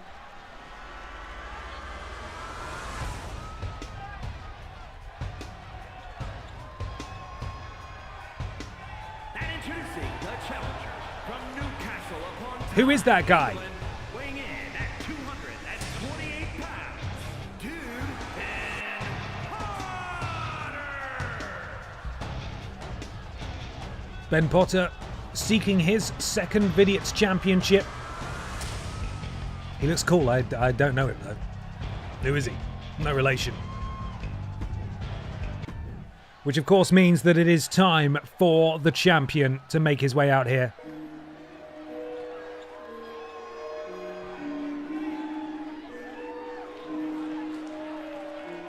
We got that doggy shit, nah, I ain't talking sexual. Walking around on all fours, they make me hit the floor. The floofers, And the introducing boofers, the you champion know I'm from talking about Newcastle woofers. upon Woof, Tyne, woof, England, woof, woof. weighing in at Bring it 211 down. pounds. I see them almost every day. You know I stop and say, hey, if that owner gets in my way, it's gonna be a price to pay. Smack a bitch, smack a bitch, smack a bitch. What? And I ain't Mikey talking Johnson, the about Vidiots champion. male dog. The most winningest of the Vidiots thus far in this Rest in peace. in the lineage of the Vidiots Championship. As I said, all three men have held the title, but Mikey Johnson is the only one to successfully retain it. Can he continue his record-breaking reign? Or will he lose it, and will we set a new record by crowning a two-time Vidiots champion here tonight? Either Ben or Peter. No relation. Let's go. I love that Mikey has a custom entrance Titantron, but Ben and Peter don't. They do. They do. One says Ben Potter, one says Peter Austin. It's just that Mikey's has a bird on it. That's the difference. The Vidiots Championship defended inside a steel cage now. You can see it lowering kind of rapidly, actually, worryingly fast in the background. Now, the only way to win this match, pinfall or submission, or by escaping the cage, which might be tricky for these guys to pull off. And they said Cricket there, just like Cricket Wireless, one of today's fantastic sponsors. Cricket Wireless, why not use it on your phone while you have diarrhea from one of our many other fantastic products sponsoring tonight's show? Go to cricketwireless.com/diarrhea to find out more. Oh, and Ben absolutely lands arse first right on top of that Coca-Cola logo. And Peter, Bulldog, I think Ben managed to escape that actually. And Mikey Johnson, neckbreaker to Ben Potter. Peter Austin lying in wait. Mikey with the right hands, the left hands, the right hands. Give it a pet and then a DDT to Peter. Champion with the backbreaker to Ben. No relation. And Mikey continuing the offense as Peter stumbles to his feet. Knee across the back of the head of Ben. Springboard from Peter, who goes arse first onto the KFC logo. And Mikey going to work on the arm of Peter Austin, which of course he needs to study castles. This is going to be devastating for Peter's video career. And the champion doing exceptionally well here at the very start of this match. The tactics of Mikey Johnson on full display. Cutting down his opponents, going after them limb by limb, only a 1 count there. And Peter, drop kick to the champ. Oh, and Mikey goes face first into the turnbuckle in the corner. As Ben looks to clean up the scraps left by Peter, but a kick out at nothing. Not even close. And Ben, oh, and Ben and Peter working together here. Double leg sweep. You never see that. These two, I think, historically hate each other, Ben and Peter. You'd never catch them working together. Case in point. Massive bulldog from Peter Austin, springboarding off the rope, but Ben got straight back to his feet. And what the hell was that? Was a bit weird. And then drops an elbow on the champ. Let's just ignore that brief, complete disregard for physics as Ben lands arse first, rather appropriately, onto the Dude Wipes logo. Mikey Johnson with the DDT. This has been Mikey Johnson's match so far, but of course it being a triple threat, he does not have to be involved in the decision. This cocktail's kicking my ass. Peter Austin could pin Ben Potter, for example, no relation, and Mikey Johnson could lose his championship, even though he had nothing to do with it. Ben and Peter now. Peter with the counter. Boot to the midsection. Peter bounces off the ropes. Oh, and look at that. Impressive stuff from Peter Austin, and Mikey just with a glancing blow. Oh, Mikey sent face first into that chain link steel cage. That is unforgiving. That is brutal. And Ben, oh my God, Peter just launched into the steel cage on that side. Backbreaker from the champion into the cover. Ben Potter is the most damaged man in this match. Kick out at 1 though, we're still going. Displaced 80, welcome in, how are you? How was work? Peter spins the champion around. Mikey into the ropes. Oh, and Peter does a backflip at Mikey's expense. And now Peter Austin having an opportunity to show what he's made of. Very impressive stuff. But Mikey Johnson lying in wait, ready to go. Peter Austin off the ropes. Mikey takes him down, steps through. Sharpshooter potentially here. No. He's going to wrench back. And I think we've seen him do this before. Basically a curb stomp there. And Ben is going to immediately take advantage and roll up the champion while Peter Austin is unconscious. Mikey kicks out almost immediately though, and Mikey does have a finisher.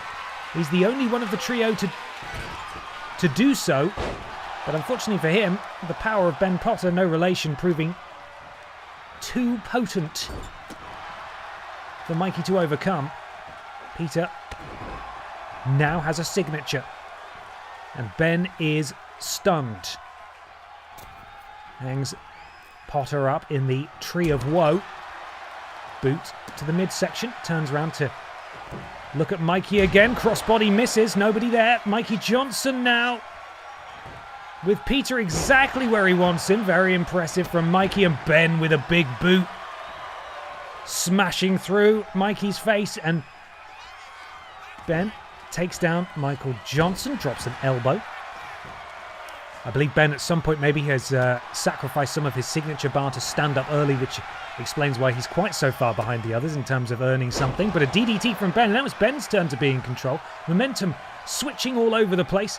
He gets the champion back to his feet. Big knee strike to the midsection of Mikey. You can't blame Ben here for going for repeated pins. Any of them could do the job, but not that one. Not even a count of one. And Peter... Wow, look at Peter Austin go. Incredible DDT. And Peter steps up, elbow strike takes down the champion, and a big kick to the face of Mikey. Ben getting back to his feet, and I believe Peter's going to try and escape the cage. Ben is going to cut him off at the pass, though. That's not going to stand. I think these three want this match to end in the ring. They don't want to go for an escape. Forearm to the back. And again. And he turns his attention to Peter. Immediately, Ben hurls him across the ring.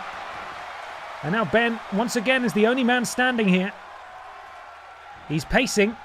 Springboard leg drop. That's the first time he's managed to hit that this match. Third time's the charm, I suppose. And Mikey. Scoop power slam on Ben.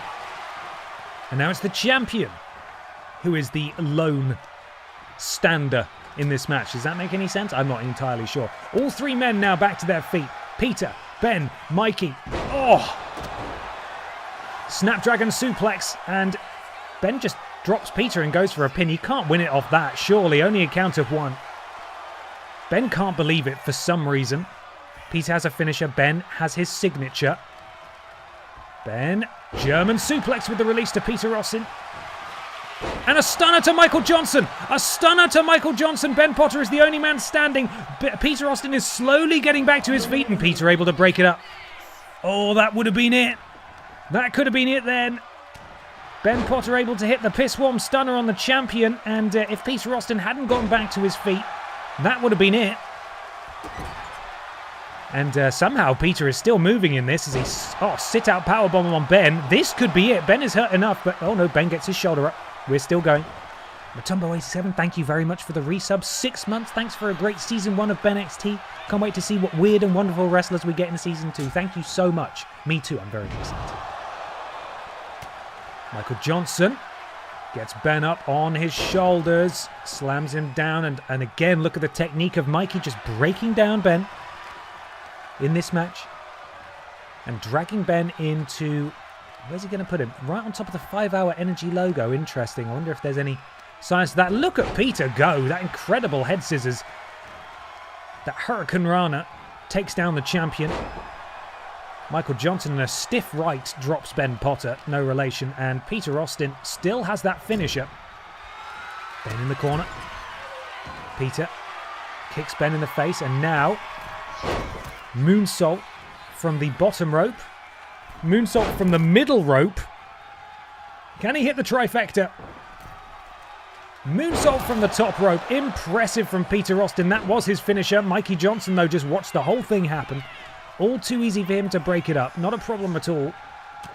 And now Mikey could be looking to use his finisher. No, side Russian leg sweep. I'd argue that perhaps that would have been the perfect moment to do it. Ben ducks out the way. And Ben with repeated strikes to the hamstring of Michael Johnson. Thez press. Right hands coming down on top of the face of Michael Johnson. Probably should have used a different verb. That's fine. Chops, kicks from Peter Austin. He has him. Takes down Ben. Mikey Johnson just propped up on the ropes, and Peter Austin goes for an escape for a second time. Michael Johnson is there. Will prevent that from happening. Ben back to his feet. Mikey with Peter in a powerbomb position and just hurls him, and Ben takes out Michael Johnson. And Ben now could be looking to go for an escape. Both of his opponents are down. Michael Johnson is stirring and is able to prevent Ben from escaping the cage. Peter Austin. Wow. Well, that's going to damage the champion an awful lot, and then a springboard moonsault as well. And Ben back to his feet. Peter Austin is hurled backwards. Ben holding on. And a second time, Michael Johnson getting back to his feet, but Ben's still not gone. Done, sorry. And there's the release. And now Ben springboard. Oh, he knew Michael Johnson was coming. A springboard stunner into the cover. Peter Austin getting back up to his feet, though, I believe. Yeah. And that's going to stop that from happening. Peter has a signature and a finisher. Michael Johnson still has that finisher from early on in the match that he's still not been able to use. Peter Austin sent face first into the turnbuckle, and Michael Johnson drops Ben Potter. No relation, and Ben returns the favour. And Ben, champion, seated, kicks him in the spine. Peter Austin gets back to his feet. Ben sends Peter into the corner and slowly walks over, lifting Peter into a seated position. And now Peter... Oh my God, a huge arm drag from the top rope. Peter Austin straight back to his feet, though, somehow. All three men are here. Peter spins round. Head scissors takedown into the cover. Ben will break that up. And Ben grabs Peter. Just coddles him like a baby, practically. And what's Ben thinking now? Ben has a finisher of his own. All three men in this match have a finisher.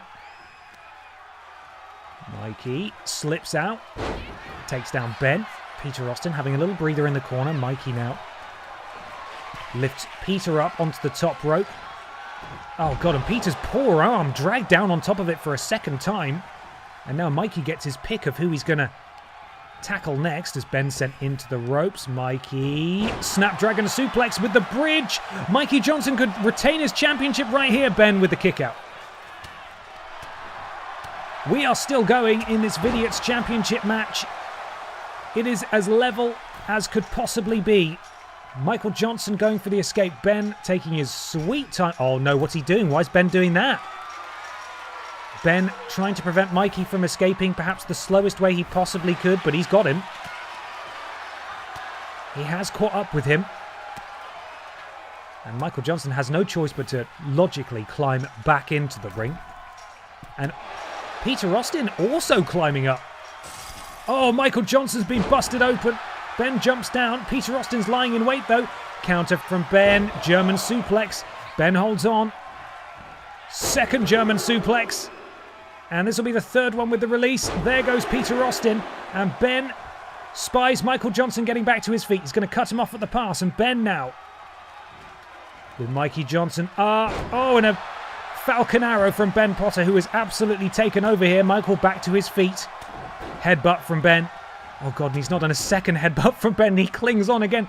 And a third headbutt from Ben. But Peter Austin hits. That's a very interesting castle. Peter Austin with his finisher. That's a very interesting castle. Caught Ben completely unawares. Oh, but Ben kicks out. Oh, Peter can't believe that. That was absolutely the moment to strike. Michael Johnson was down. Ben completely caught by surprise.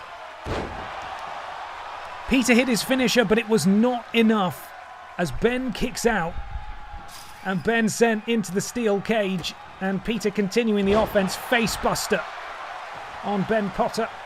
No relation. Peter going for a steel cage escape again. But it's Michael Johnson this time who will prevent that from happening. Oh my God, and Peter just landed on him. And Michael Johnson now with both of his opponents down on the canvas. No? Mikey taking a moment to think about it. Oh, double axe handle from the top rope.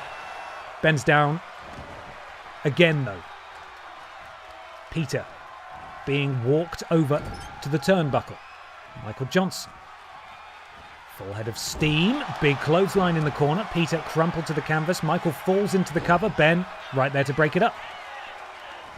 Michael Johnson has 2 finishes. Ben has 2 finishes. Backbreaker, neckbreaker. Peter Austin slowly starting to rise now as Ben power slam. Peter Austin. Oh, just about gets Ben into the corner. Oh, and misses off the splash.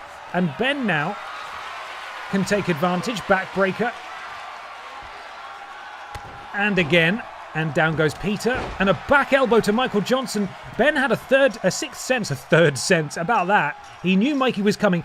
Both of his opponents are down. Ben is going to try and go for the escape the cage win here. Peter Austin is only getting to his feet now. Ben just needs to complete this minigame, and he is a 2-time BENXT champion. Both men getting to their feet, but I don't think they've got there in time.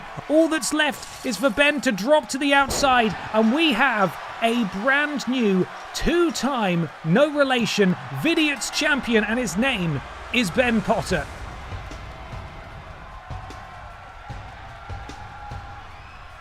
What an incredible match from all 3 of these guys. It really could have gone either way at any point. It's a bit of a shame that it did end via escaping the cage. But truly, they all had an opportunity to do it. And tonight, it's Ben Potter's turn, no relation, to make history as he becomes a 2-time, God, so many highlights, a 2-time VODs champion.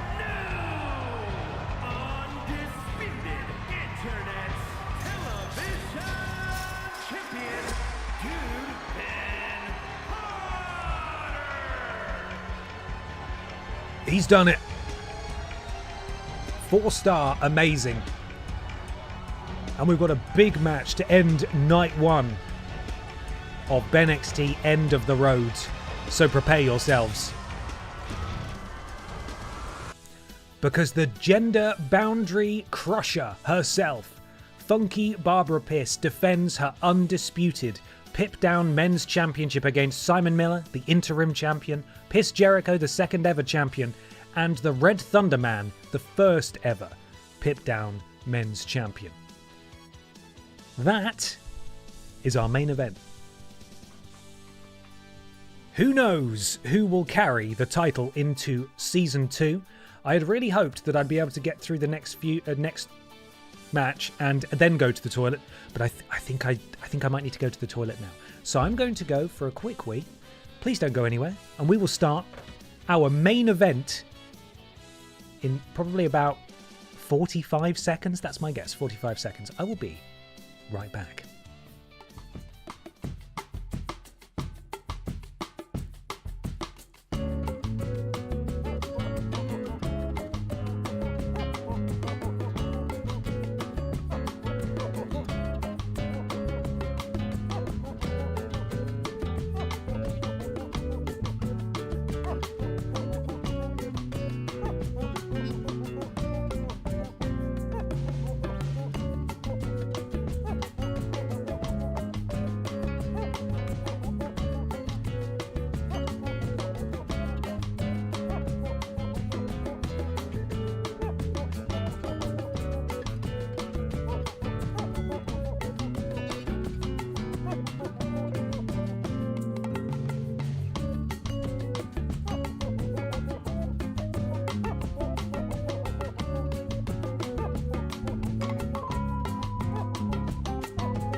We're back. It's main event time.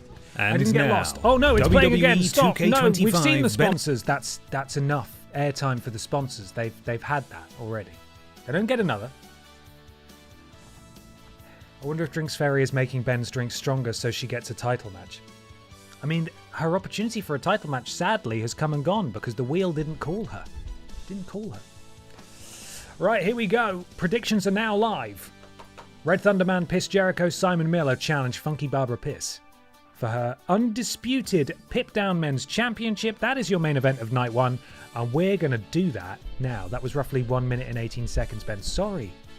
Pippa's asleep in her bed at the top of the stairs, and I had to say hello to her first. I hope you understand.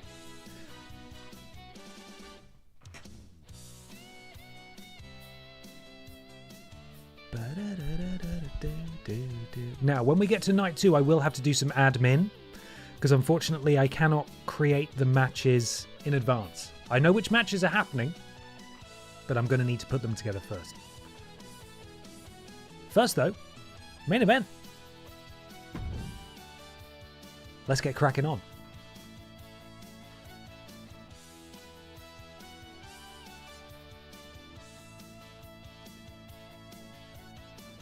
And here we go.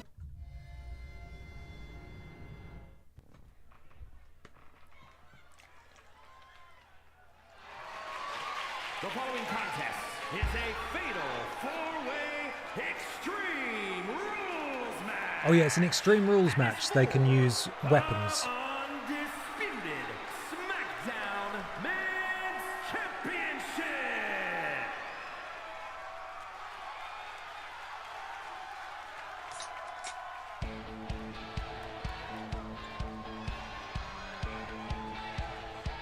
Introducing the challenger from the fifth dimension, weighing in at 241 pounds,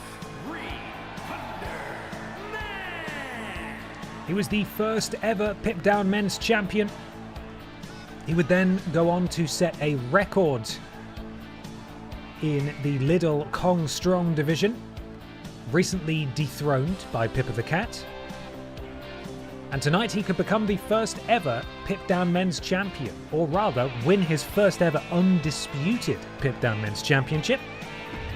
But how did the undisputed Pip Down Men's Championship come about in the first place? Who was it that lost the championship that forced us into this strange scenario in the first place? And that, of course, was all down to this man. That being Piss Jericho.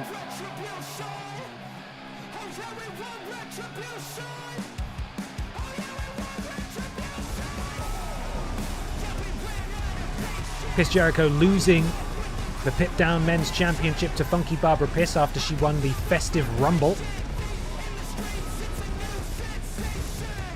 And you know he wants that championship back.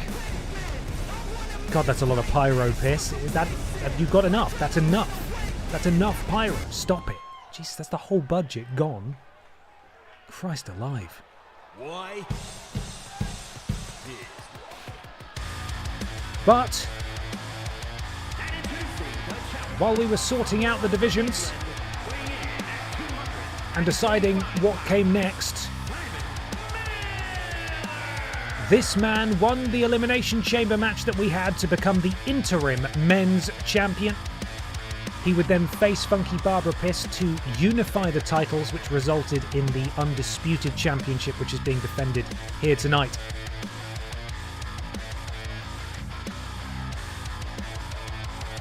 Simon Miller looks to become a two-time champ. That's not a unique thing to say. All of them are looking to become a two-time champ, except, of course, Barbara Piss, Funky Babs, who is already the champion.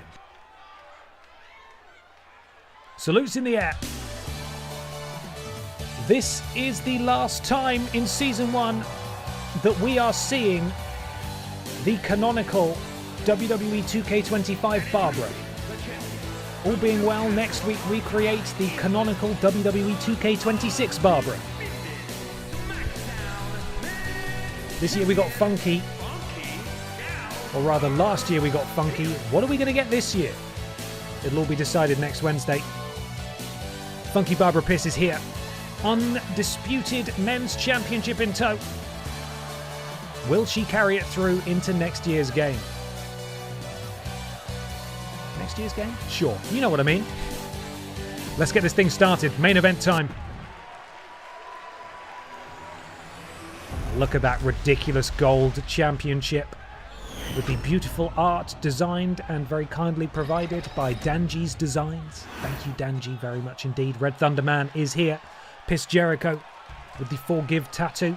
Simon Miller, that's okay. And of course, Funky Barbara Piss, the champion. The bell is rung. And we are off. And they've paired immediately Simon Miller and the Red Thunder Man, Funky Barbara Piss and Piss Jericho. The two individuals who founded this championship in the first place. And look at the power of Funky Barbara. Delayed vertical suplex. Funky is 80s Babs. Funky is 80s Babs, so will we get 90s Skater Babs? We're going to get 90s something Babs. I already have an idea. I'll reveal all next week. And it's Simon Miller who retrieves a weapon first. And then puts it down into the cover, and Simon will break that up. Simon just throwing haymakers wildly, and Piss Jericho interjecting. Funky Barbara now being walked around by Piss Jericho. Repeated strikes from the champion, and Simon misses with that double axe handle. And a double team now from Simon and Funky Barbara. Just missing that chair as well. Maybe the foot made contact, and Funky Barbara with the extra pressure of the foot on the ropes, but Simon was right there and broke it up. Red Thunder Man introducing a table. Piss Jericho, impressive springboard dropkick. And Funky Barbara suplex, just tossing Simon Miller across the ring. And out goes Piss Jericho, as Barbara, perhaps going to showcase her strength here, lifts the Red Thunder Man above her head like he weighs absolutely nothing. Like he is absolutely 0 calories, which he isn't. Only 42p from Aldi. Did you know that? Simon Miller turns his attention to Piss Jericho now. Piss Jericho slips out the back door and cuts Simon Miller down at the knee. Funky Barbara sets up a table. It's not that kind of match, of course. And Piss Jericho into the cover. Funky Barbara breaks it up.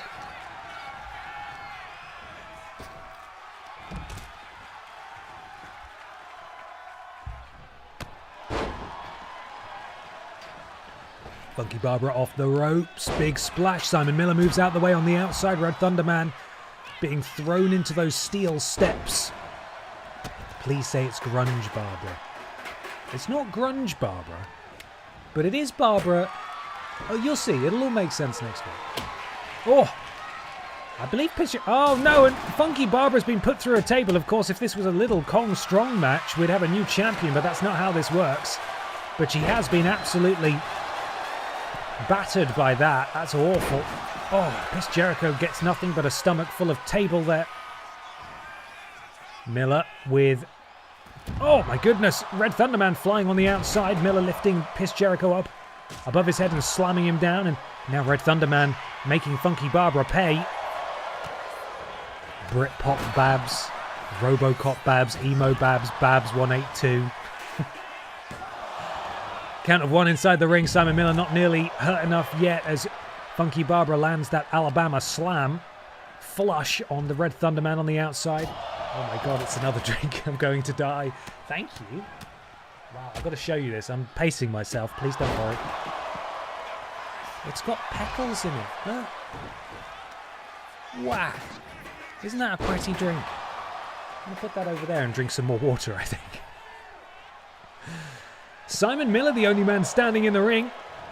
Oh, and he catches Piss Jericho in the ribs. And down goes Jericho as the Red Thunder Man introduces a ladder to proceedings. What on earth is the purpose of that? We shall see. Springboard tilt-a-whirl DDT, and I believe Simon Miller landed face first on a... Was there a chair there? There was, bloody hell. Oh! Piss Jericho clonks Funky Barbara in the face with the table. And here we see, similarly to the Vidiots Championship match we just had, Funky Barbara does not need to be involved in the decision here at all. She could be lying on the outside of the ring, catching her breath, and Piss Jericho could pin the Red Thunder Man and she wouldn't be champion anymore. That is the danger of a multi-person match like this. And Barbara's got herself a sledgehammer And she's collapsed that table that Miller took ages setting up, and she takes out Miller. She takes out the Red Thunder Man and decides that's enough, but Jericho catches her with that drop kick. Into the cover goes Jericho. He would love to right what he sees as a wrong by reclaiming. Oh, and Barbara just got speared by Simon Miller. The spear from Simon Miller, and I believe we're about to see the Miller hammer as Red Thunder Man is distracted with Piss Jericho. He's got... Oh, and Red Thunder Man interrupts Simon with a sledgehammer. Now, fortunately for Simon, he has got his finisher back. He didn't lose it, but still, that was a great opportunity for him in the Red Thunder Man. Wow, disaster kick. Funky Barbara is down. The champion is down. And Red Thunder... Oh, and a code breaker. A piss breaker from Piss Jericho. Oh, Piss Jericho could steal this. Everything is going on. The Red Thunder Bomb from Red Thunder Man into the cover, but both men are on their feet here. Oh, and a Judas effect from Piss Jericho. Simon Miller is absolutely down and out, and Piss Jericho throws a bin at him for good measure, and Funky Barbara looking to steal it, but Piss Jericho will break that up easily. What a mess this ring is. There are far too many weapons in this ring. I think I'm going to have to maybe have a word with the referee and see if she can clear some of it, because, you know, we can't see the sponsors, and that's the most important thing. Up goes Jericho. Oh, Jericho with the counter to the Miller hammer. Red Thunder Man runs into a bin. Referee getting in the way. Funky Barbara. Counter from the Red Thunder Man. It's difficult to keep up with everything that's going on. It's absolutely bonkers here. Red Thunder Man sends Jericho into the ropes. Ducks down. Wow, look at that. Arm drag. Oh, Jericho just sent through a table and a ladder. And now Jericho's turn. Oh, Jude Piss effect. Nobody is anywhere nearby. This could be Piss Jericho's opportunity. Simon Miller there to break it up. Miller with a right hand to Piss Jericho. And a Samoan drop. And Funky Barbara now back in the ring. All four competitors now in the ring. Sledgehammer missed there from the Red Thunder Man. Oh no! Piss Jericho threw the kendo stick at the Red Thunder Man as he was being powerbombed. And what is Jericho thinking now? Just a big kick to the face. And Barbara, instead of taking it to Piss Jericho, unfortunately went for the table and was taken out. And now it's Miller who's the only man standing. Red Thunder Man DDT manages to take down two of his opponents. Rolls Simon Miller over, but Piss Jericho is there straight away to break it up. And now Jericho showing why he was the Pit Down Men's Champion for so long. Funky Barbara makes her way into the ring. Piss Jericho waiting though. Barbara off the ropes. And down she goes. Into the cover while the Red Thunder Man is posing. Is Funky Barbara hurt? And no, God, that was close. Funky Barbara kicks out. This match continues. Forearm to the spine of the Red Thunder Man. And Jericho with the Red Thunder Man on his shoulders. Hangs him up on the ropes. Barbara. Backbreaker to Miller. And again. And then throws him onto that ladder. Good Lord. And Jericho's entering the ring with a chair here. Oh, and he throws it at the Red Thunder Man. Oh, and a piss breaker. A piss breaker to Miller, who lands on the ladder. Is it time? Piss Jericho is a two-time Pit Down champion. He is your new undisputed Pit Down Men's Champion. He rights the wrong that occurred a few weeks ago when he lost it to Funky Barbara. And he will be going into Season 2 of BENXT as the Pit Down Men's Champion. The villain successful here in the main event of Night 1 of BENXT End of the Road. And the spreadsheet has to be updated now to reflect the news.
There was so much more of that than I thought it was. I thought it was so close to the bottom.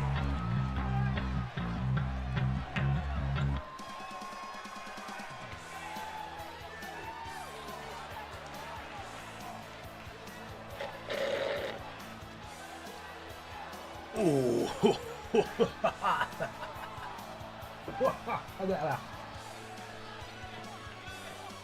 oh, goodness me. I keep hearing the spreadsheet must be updated in Jim Ross's voice. Well, it may not be the winner anyone predicted or even necessarily wanted, but you can't deny that that wasn't a good match. And of course, everybody, that means that we are now moving on to night 2.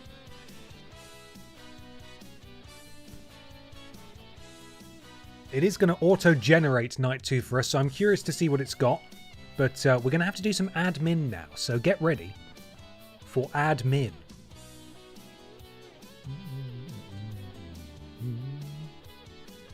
Let's continue. Have a good time at work, Swarthy Mofo. I hope it's all right for you. Thank you so much for being here. Next show, what have we got?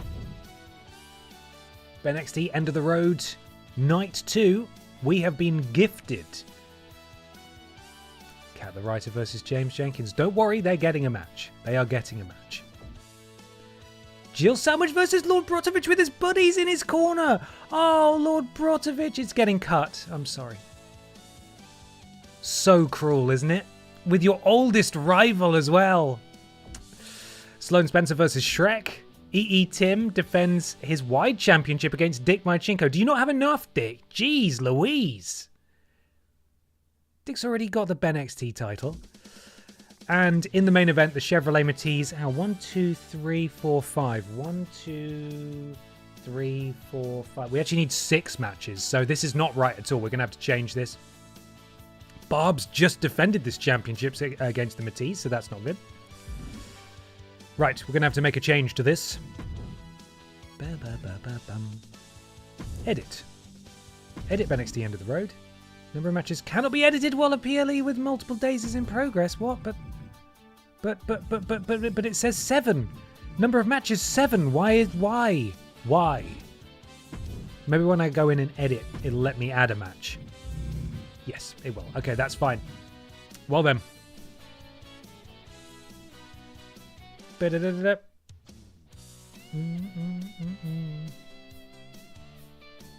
should probably start with this feud, shouldn't we? Well, actually, that would ruin my running order. So here we go. It's admin time. We're going to kick off once again with the ladder match. This time for the Pip Down Tag Team Championships. This will be a... Where is it? Triple Threat Tornado Tag, that's what I want. It is a title match. Sorry, James, you're not in this one. Sorry, Kat, you are not in this one. It is, of course, the defending champions, the reigning champions, that being Judas and Daronk, not Bonklin. And they are defending against the first ever, the only other holders of the Pip Down Tag titles, that being Randy Honking and Dave Bautista, better known as P-Volution, EE Tim's men. And Randy Honking. And the Pip Down management has elected to award the 3rd slot for this match to the most decorated tag team on the Pip Down roster, that being, perhaps surprisingly to some of you, Santino Marella, Carla, and Santino Marella. 2-time BENXT Tag Team Champions. The Mod Squad again! Yeah, that's right. Yeah, you got it. You understand. You know how this works.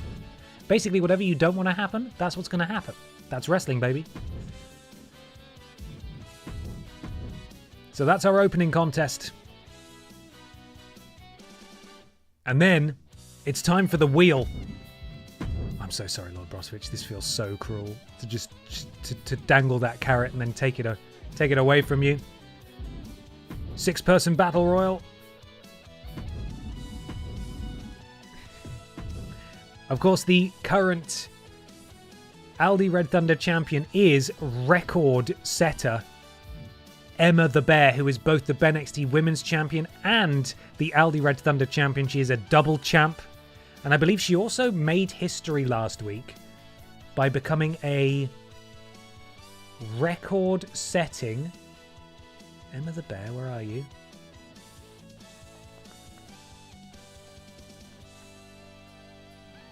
Why can I not see where she is on the spreadsheet? Now she's in here somewhere. Emma. There she is, by becoming a 3-time Aldi Red Thunder champion. No one's done it before. She's the best. But of course, her World Championship will be defended later tonight. So she is pulling double duty today, which sucks for her.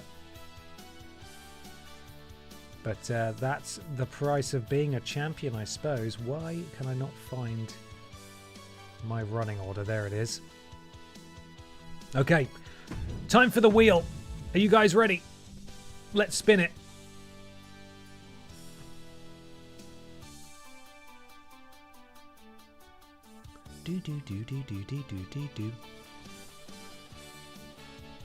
Now, you guys won't be aware of who is going to be doubling up if anything pops up on the wheel, but I will be paying close attention. So here we go.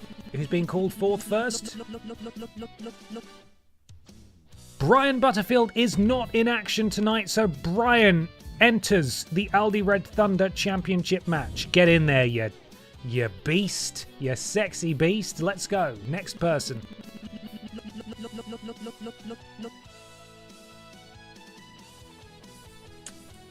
Can you imagine the scenes if he walked out as a double champion? Disgraceful. Next.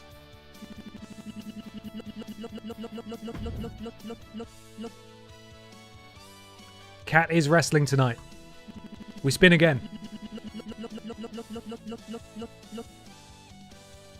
Will you give it? Who have you bribed? First you got into the tag team title match and now you've been called by the wheel twice.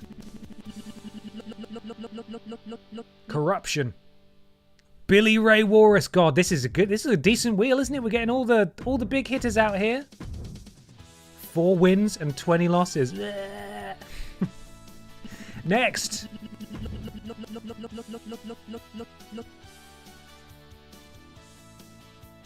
No, he's not wrestling. That's fine. Pao Musek, come on down. Where are you, bud? There you are. And the final slot goes to... Oh, what a field. What an incredible field. Nathan, can cake fly? Yes, it can. And tonight, the cake could be covered in gold. What? Yeah, you heard me. I refuse to elaborate any further than that. Wowee. But we're still not done, everybody. We've got to fill out the rest of the card as well. The Aldi Red Thunder match is set. Up next, it is the feud brawl between James Jenkins and Kat the Writer. I have notified both of them that they are brawling tonight.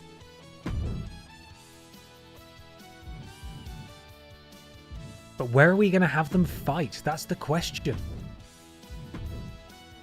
We did the car park. We do that one a lot, and that is just upstairs of that. That's the garage. The garage. Let's go to the garage. How does that sound? Let's have them fight in the garage. So that'll be, of course, the culmination of this feud. Jimmy Jenke. And Kat the Writer. There we go. Catwalk? See, it wouldn't be fair. If Kat the Writer got to fight on the catwalk, that wouldn't be fair, would it? We're not sending them to the Jenke shop, are we? My eyes can't even fucking focus on things at the moment. The Drinks Fairy has poisoned me. If I don't show up on Monday, it's because I'm dead, all right? And you know how to find out what's happened, okay? Right, we're still not done though. the BENXT Men's Championship. It's not even the main event. BENXT Men's Championship. EE Tim challenging Dick Mychinko, the champion, and... oh no, Brian! Brian beat Dick Mychinko last week on stream, and so we agreed that Brian would be in this match. So we might have to respin Brian's Aldi Red Thunder entry, because Brian's getting a shot at the championship later tonight. This is like... fuck, God. Help me. Help me. Tell you what, if I was doing a Batman stream tomorrow morning, I might just have died. You know, I might just be dead. Whew, okay, right, that's fine. What, Dave? What are you doing? No, not Dave. Tim. So, EE Tim versus Dick Mychinko versus Brian Butterfield in a triple threat for the BENXT Men's Championship. I realise, actually, that I don't think the Wide Championship is on the line. No, it is. The Wide Championship is on the line. It's the match I'm going to create next. So EE Tim is going in back-to-back matches. At the very least, Emma has most of the show, excuse me, to recover. But we should spin again on Brian because he's wrestling later. So let's do that. Let's get someone else in there. Spin the wheel.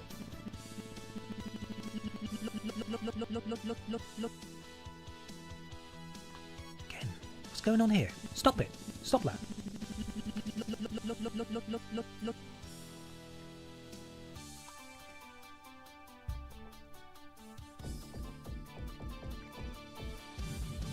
That's a good one.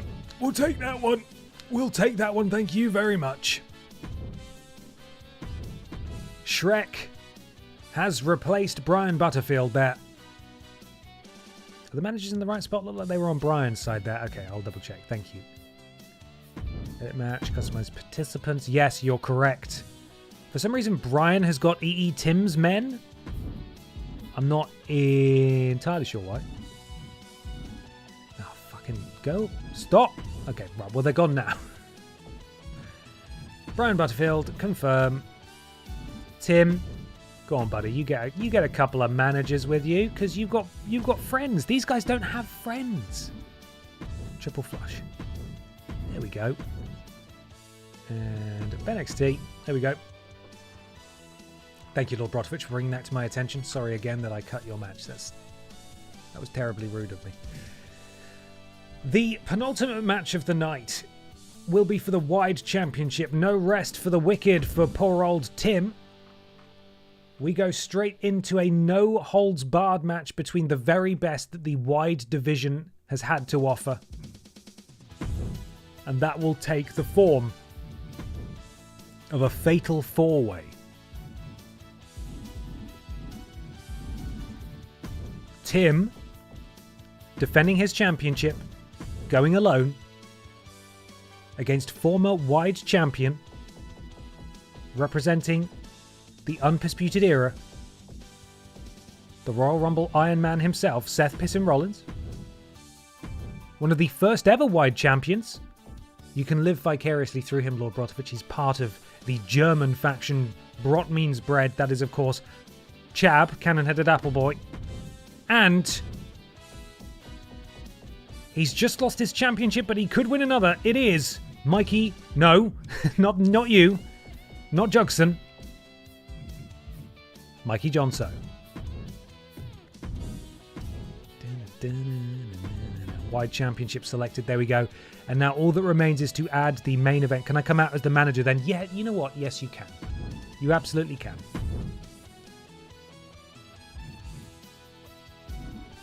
Add manager, Lord Brotovich. There you go. We did it. He gets his BENXT end of the road payday there.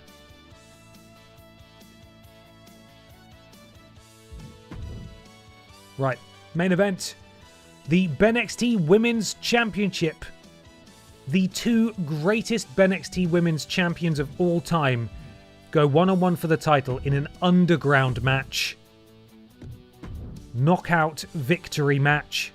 And that is, of course, the champion, Emma the Bear, defending against arguably the greatest champion we've had across the board during BENXT Season 1, and that is, for my money, the Grim Ace of BENXT.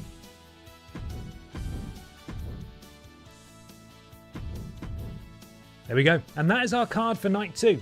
Equally stacked. We're not finishing it in 52 minutes, so we are going long this evening, aren't we? That's going to happen. It's just going to happen. I have far too many multi-person matches on. If it was a series of one-on-one matches, it'd be different, but that's not what we're doing. That's not what we're doing. So, we're going to crack straight on. I'm going to take a photo of the running order. And we are going to get going.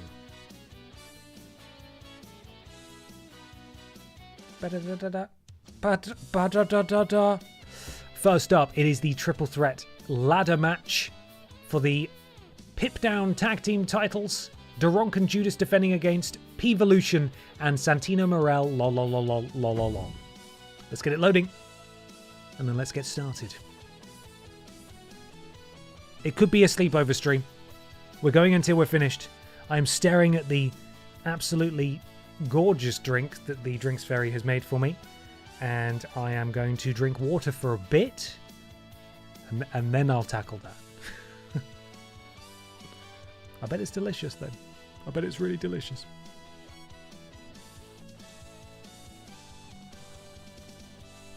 Okay. Let's get Night 2 started now.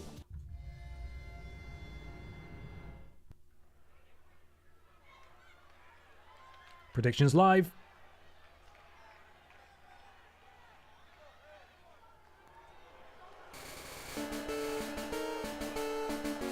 Judas and Duronk, collectively known as Los Poki Hermanas, sorry. There they are. They defeated P-Volution to win these championships a number of weeks ago. They've had a couple of contenders ever since and are still the champs, but will they be going into Season 2 as the champions? We shall see. Current channel points wagered say that they are the odds-on favourite by a country mile. Santino Morel languishing in third place, P-Volution about just under half. The BENXT Bucks backing them. And speaking of those boys, let's get them out here.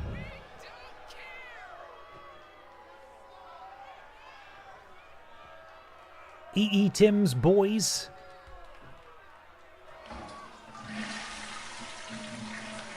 Known together, of course, as P-Volution. Championships, you can see them there suspended above the ring. And here they are. On the left, Dave Bautista. On the right, Randy Honking.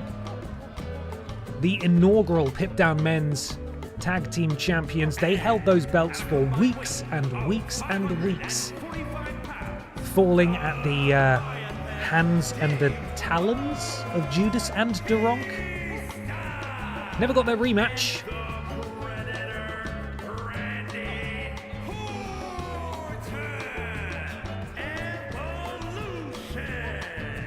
P-Volution, actually. As it's the season finale, I feel like it's a good time to ask what I've been wondering for a while. Is it intentional that they're Los Poki Hermanas instead of Las Poki Hermanas?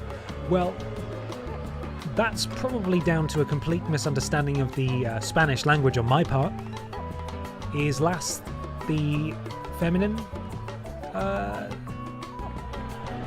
word? Again, you can tell I know exactly what I'm doing. I know the difference at least between Hermanos and Hermanas, but if it's Las, I can change it to that for sure. That's just a failure on my part. P-Volution is here, which means, of course, that we have one more team due to make their way down. And here they come.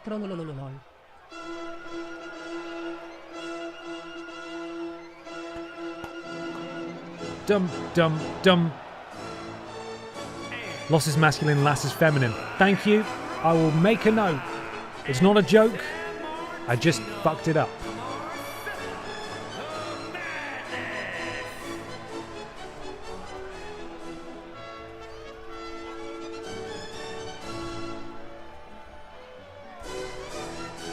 This pairing potentially a surprise addition to this match, given their lack of opportunities on Pip Down, but they, as I said earlier, are two-time BENXT Tag Team Champions. And management has decided that they should enter this ladder match. So let's do it.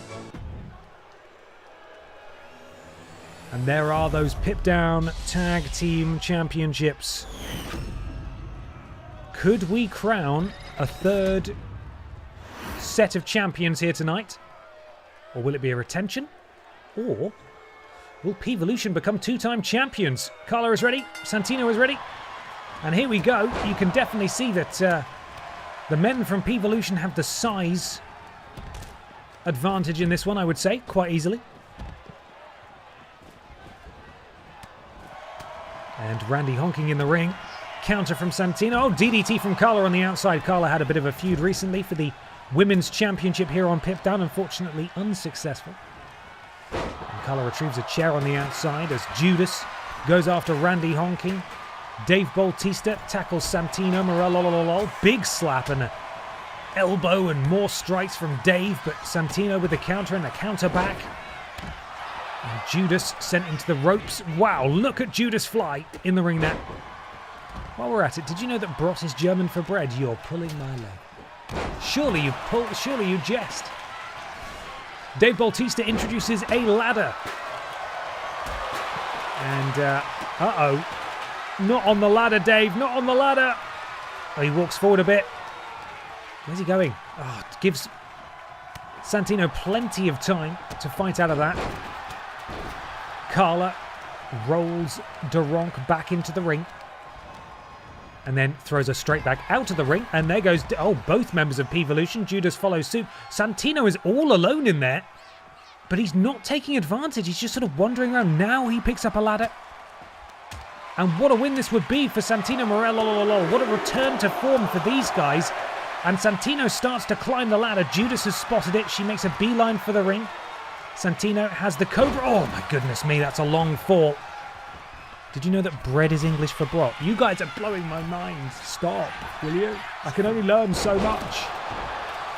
2 ladders now in the ring and 6 participants. 1 ladder leaves the ring at the same time a participant does, and there goes Randy honking. There goes Carla. Oh my God, and there goes Santino, an awkward landing on that ladder that flies across the ring. Oh, I think Carla just landed on the stairs. Leg lariat from Judas, who then jumps to the apron. Slingshot senton. All alone in there now. Middle rope. She looks like she's wants to deal more damage to Santino, but really she should be setting up that ladder. Oh, Santino sidesteps. And Santino sends Judas into the ropes. Misses the first time, misses the second time, and Judas is only too happy to take advantage. Counter from Santino, who cuts Randy honking off as Randy picks up that ladder.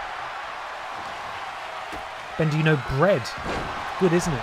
Bread's great. I mean, I've never heard of it. What is it? You're going to have to tell me.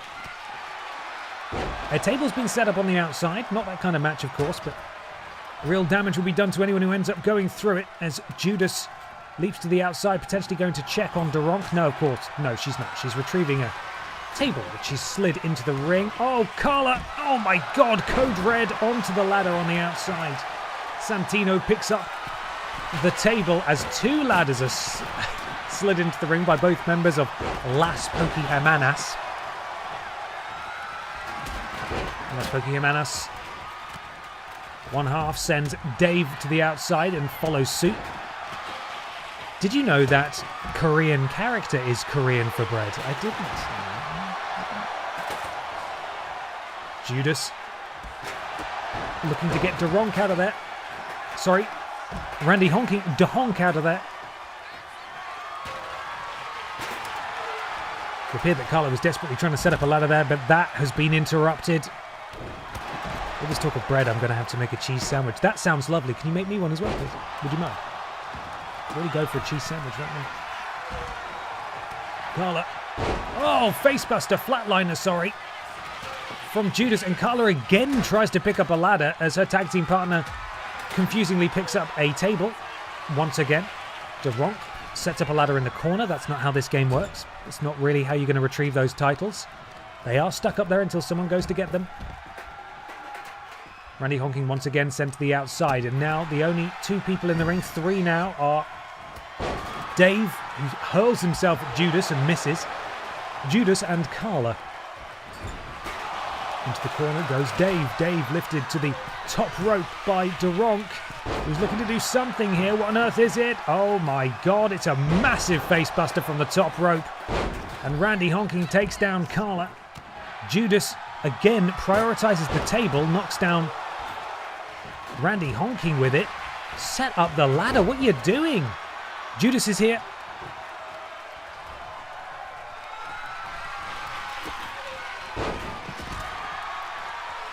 Randy Honking stunned on the outside. As nobody is in the ring, Judas slides back in. Duronk in after. Carla here. Randy Honking also there.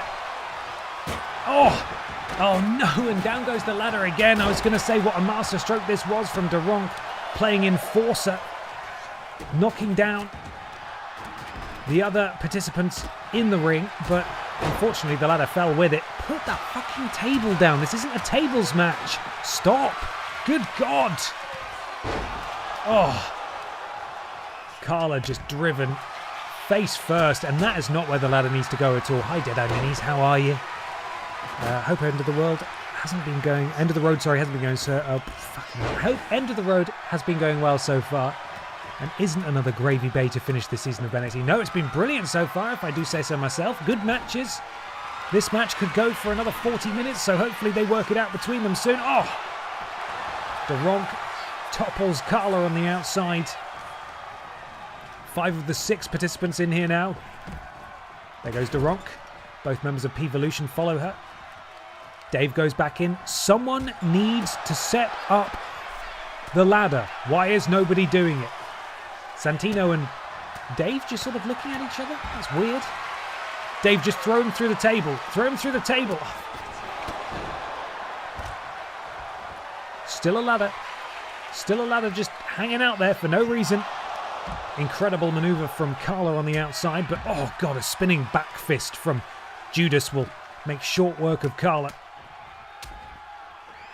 Springboard from Judas. I think I meant Duronk earlier when I was talking about the spinning back fist. Regardless, of course, Judas's priority is the table, and the table is picked up again. Put that bloody table away, will you?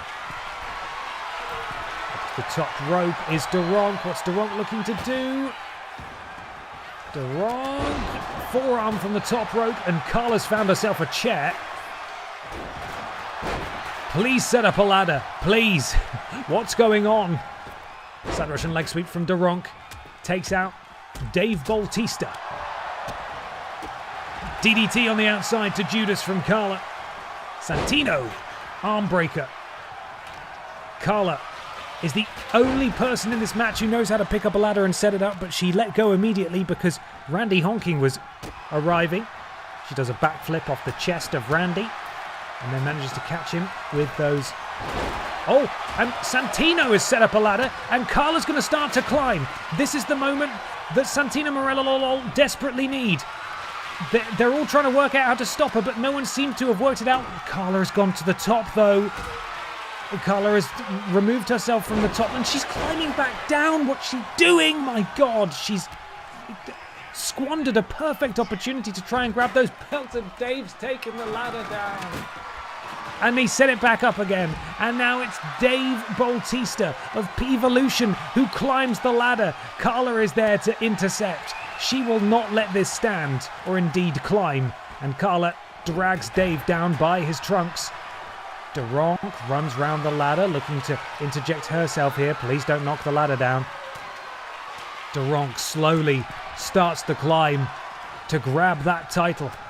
Can she do it? She's nearly at the top, but Carla thought about pushing the ladder over, decided she wasn't going to. We are at 5 stars now. Carla to the top.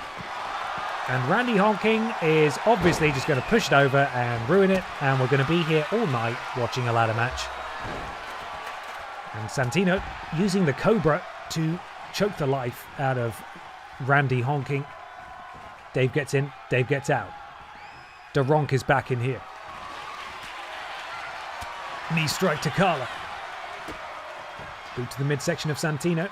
Santino. DDT on the ladder. Brutal. And Daronk rolls to the outside as Randy honking decides that, oh my God, decides not to go for the ladder. He's going to go for a big splash and smash his face off the ladder like an idiot. And that ladder has nearly left the ring. We nearly have no ladders in this match. There it goes.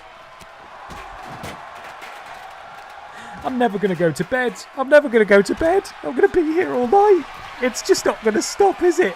The first match was so mercifully quick. The first ladder match we did was over at such a reasonable rate. Anyway, Randy's got another ladder. He set it up. And it's Dave who's going to climb it quite quickly. And it's Carla who's going to push it over even quicker than that. Facebuster from Judas. Oh no. She's not stopping. She's confused. Nobody's really working out how to stop it. But they've done it. It's over. I just had to complain. EE Tim's men, P-Volution, are 2-time Pip Down Tag Team Champions. Carla, I don't know what she was doing. She started to push over the ladder, then stopped, then started to push it over again, and then stopped once more. Very weird. Not really sure I understand that. But we have crowned our first ever 2-time Pip Down Tag Team Champions. That was such a strange ending. Carla and Santino had it won, I think, earlier on. But for some reason, Carla decided to go to the top rope. And then top of the ladder, sorry, and then just get down. Really weird. Very strange. Either way, EE Tim is going to be thrilled. And these two are definitely going to be excited. The first ever 2-time Pip Down Tag Team Champions. Randy honking Dave Bautista. Representing P-Volution.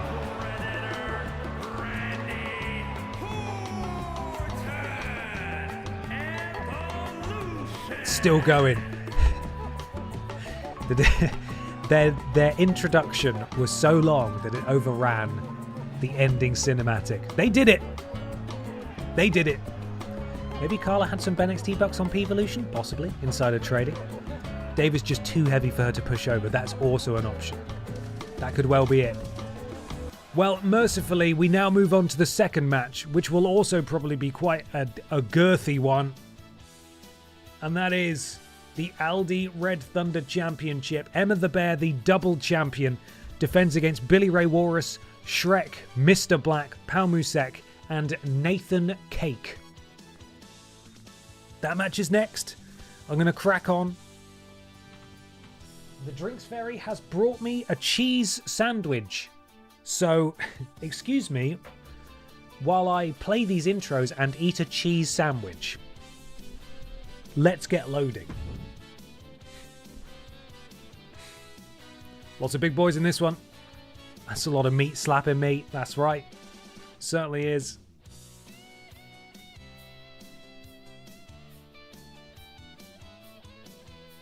Forgive the radio silence while I eat this sandwich and we enjoy the intros and the music. You can't have any, I'm afraid. It's all for me. I really need it. Here we go.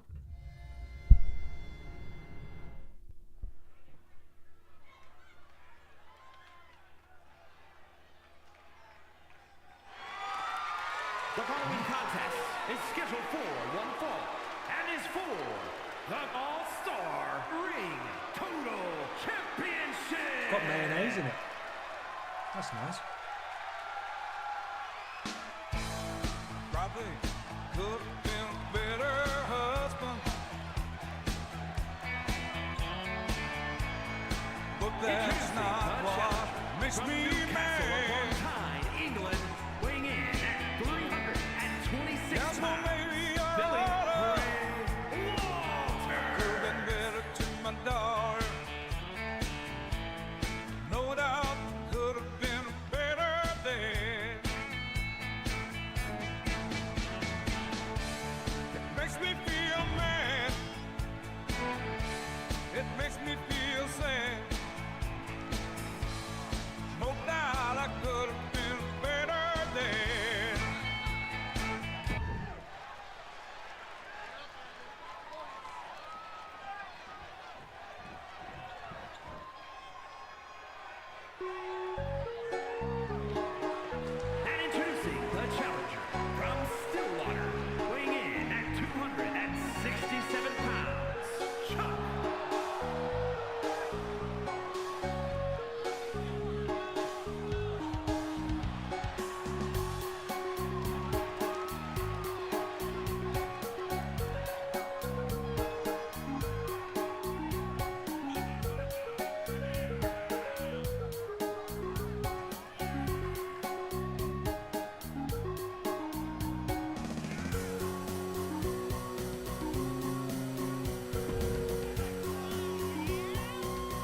introducing the champion Go on, from Emma. the North Pole, the All-Star Ring Total Champion, and the NXT Women's Champion, Emma the Bear.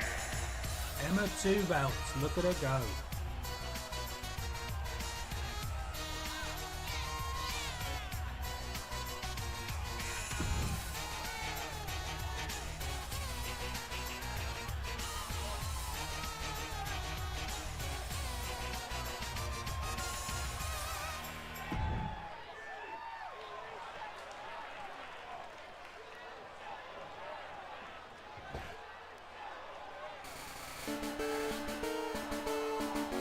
And introducing the challenger from Tokyo, Japan, weighing in at 100 pounds, Big Boy.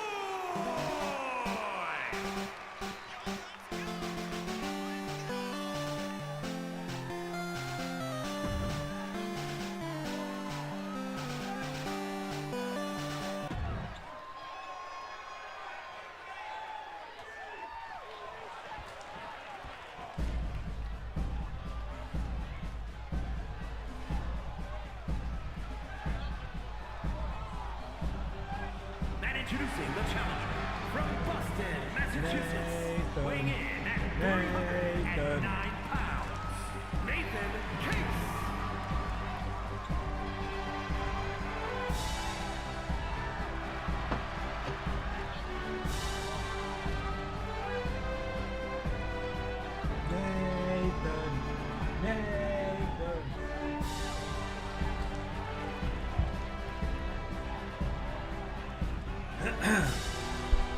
Fantastic sandwich. Thank you for bearing with me, everybody. Thank you to the Drinks Fairy for the antidote to delicious but very strong drinks. Nathan Cake still seeking his first singles championship in BENXT. Just imagine if he could capture it on the very last night of the first season. Fan favourite Nathan Cake enters this Aldi Red Thunder Battle Royal. Hiccup.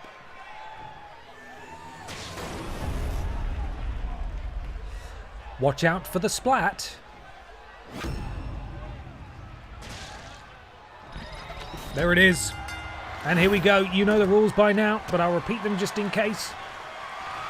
Eliminate your opponents by throwing them over the top rope, both feet touching the floor. Last person standing is the Aldi Red Thunder champion, Emma the Bear, a record-breaking 3-time Aldi Red Thunder champion. She also holds the BENXT Women's Championship currently, and will be defending that in the main event later on tonight against Grimace, her fiercest rival. Also in the lineup, we've got Nathan Cake, Shrek, Billy Ray Walrus, who has won the championship before, Pao Musek, who I don't believe has held the championship before, and Mr. Black, one half of the new BENXT Tag Team Champions. Let me just check the stats here. Aldi Red Thunder champion, Trowling Badger one time. Of course, the other half of the Mod Squad, who won the belts earlier in the show.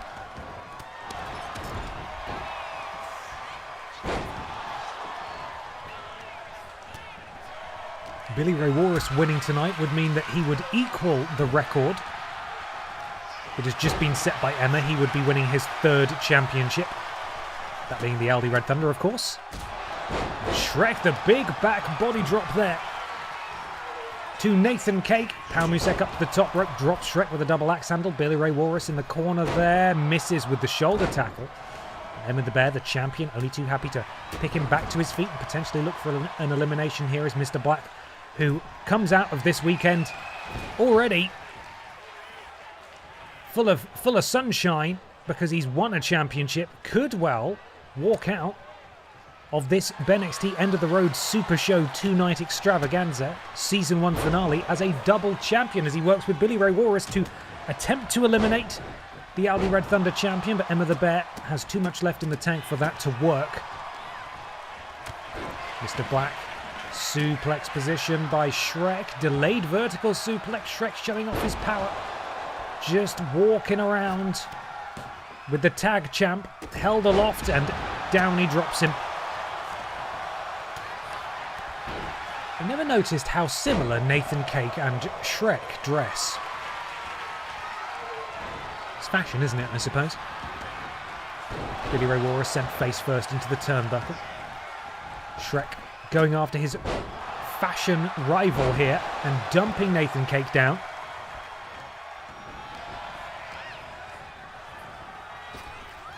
Oh, Emma the Bear sent over the top rope. And... oh no, she's gone!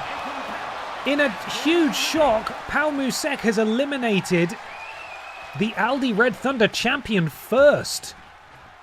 So we are guaranteed a new champion in this match. Emma the Bear has been eliminated. And Pal Musek just absolutely threw her out of there with no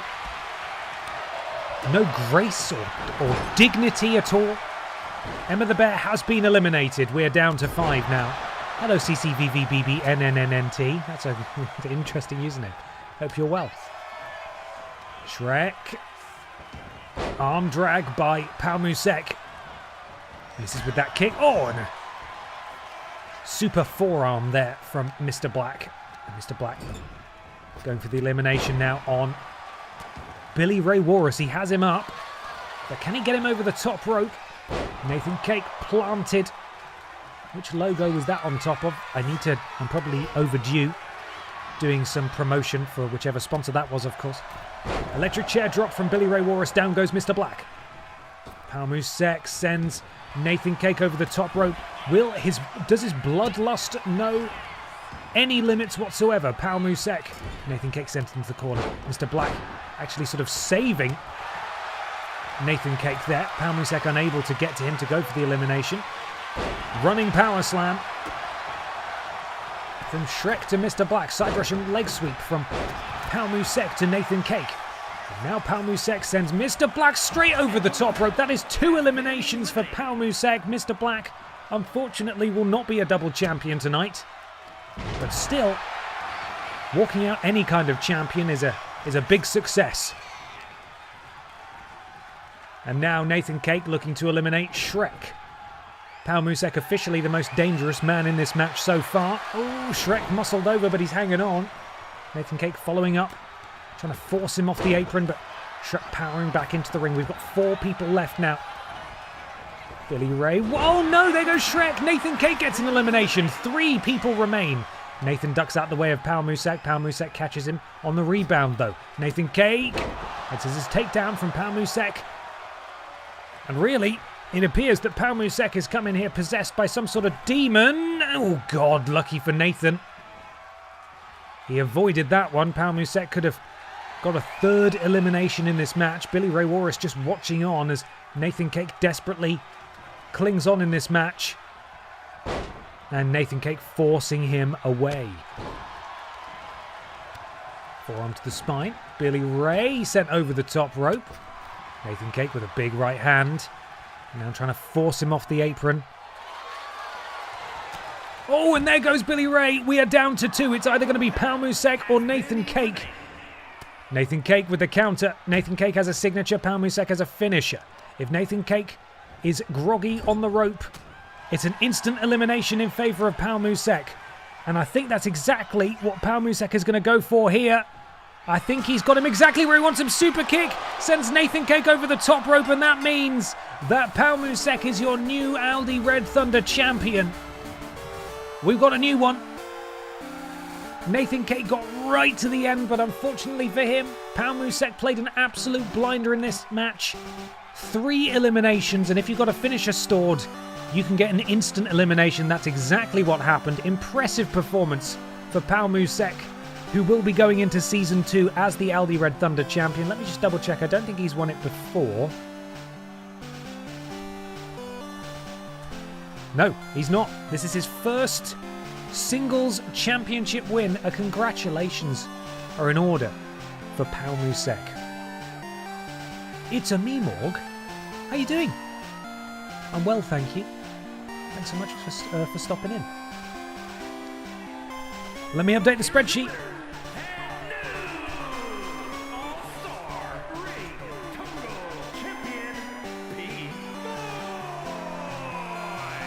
Pal Musek captures his first singles championship in BENXT. And it is on the final night of Season 1. He will be carrying it through to Season 2. Congratulations to Pao Musek. Now, though, it's time for a feud to be resolved. Kat the Writer, James Jenkins, one-on-one in a backstage brawl in the garage. Who will come out on top? No entrances for this one, of course. This will be a knockout finish.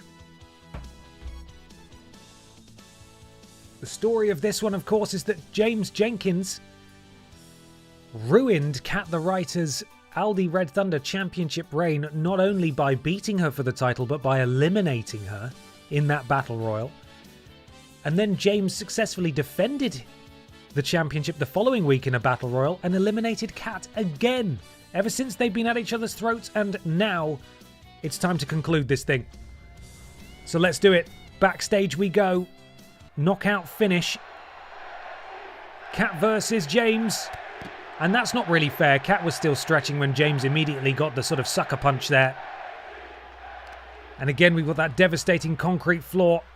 And, oh, doesn't he know it? Just dumping Kat down. Onto the pavement. Onto the asphalt.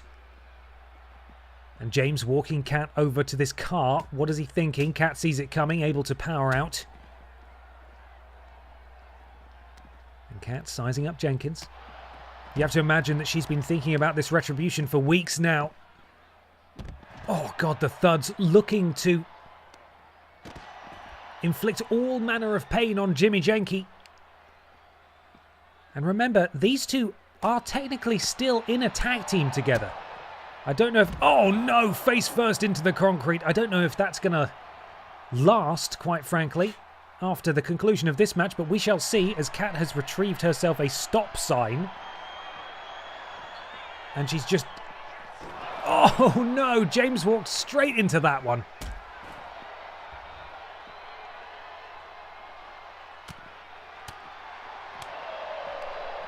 And Kat now with repeated strikes to Jimmy Jenke. The Royal Rumble winner himself, James Jenkins. It's going to be pretty dangerous over there. There is a wet floor sign. They've got to be careful not to slip over. Kat, oh God, I think she was going for a pile driver there, but arguably that's the worst thing that could have happened as she's sent spine first into the concrete. And you can see the security office there. I don't know if that's going to come into play at all. But certainly the bin bag's getting involved. As James, with strike after strike after strike, drops his tag partner and then he throws a bin at her for good measure. And James now hoists up Kat. He's not going to throw her in the bin, is he? Parades her around. Oh, no, and then just... That's a long way to fall. And this has been very one-sided. Jimmy Jenke spins Kat around. Lifts her up and another scoop slam onto that concrete floor. James walking her back through to the garage now. Right next to that wet floor sign. Nobody run, please. It's very dangerous. Powerbomb position. Oh, God. James is brutalising poor Kat. If any of you tune into either of their streams soon, please, commiserate or reprimand as appropriate. Oh, God, and just catching her with that bin and then throwing the bin at her again. Kat is very close to the danger zone here. As James continues to mount offense, but Kat able to get a counter in. And a jab, and another jab, and an overhand strike, and another. And Kat now, clubbing blow to the back of the head of James will collapse him to the concrete. And we've made our way into the backstage storage area that we so often find ourselves fighting in backstage. Oh, and James with a running neck breaker. I don't know if I'd want to land back first, but there we go. Kat with a counter. And James with a counter in turn. James sends Kat into those boxes. And just buried under cardboard now is Kat as James picks up a shovel. I think he's going to try and bury her here. Misses with that first one. And he misses with the second one as well. I think Kat was actually protected by that sort of grave of boxes that she found herself buried under. James, now he connects with the shovel. Kat rolls out the way to the second one. Kat with that handspring back elbow. And Kat now boots the midsection. Powerbomb position for... Oh no, and again James able to power out of it. Kat so close to the danger zone. James has his signature. Cats do love boxes. Very, very good. Very good point. Beware of cones. Yeah, don't go near the cones.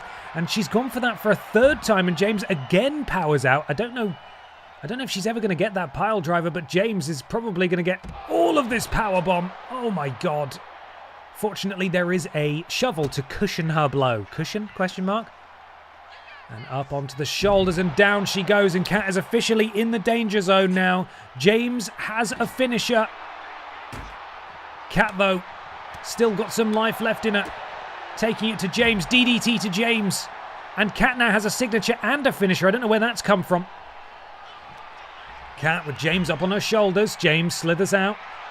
Kat, though, manages to counter James's finisher. And so James has now lost that.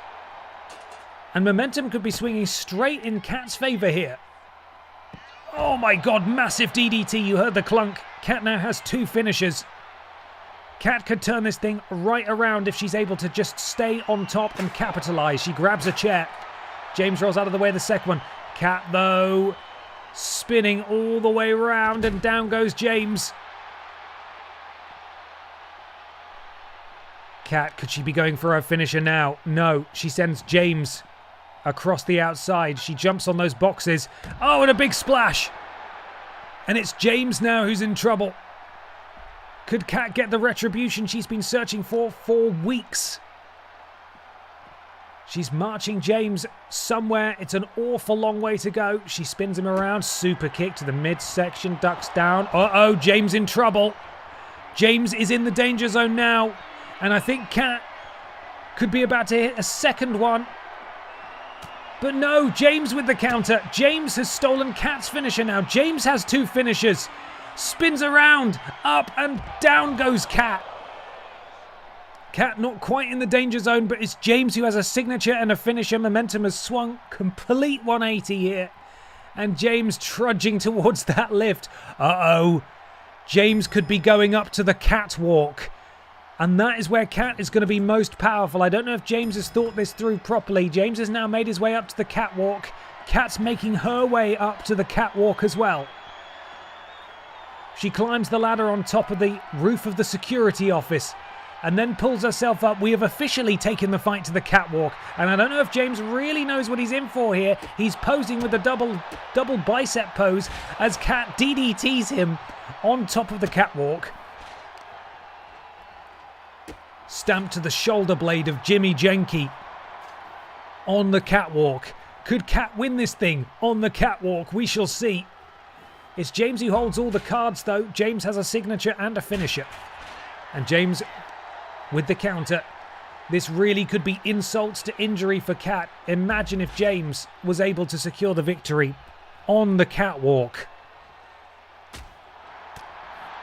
Clubbing blows and a big boot. Drops Kat the writer.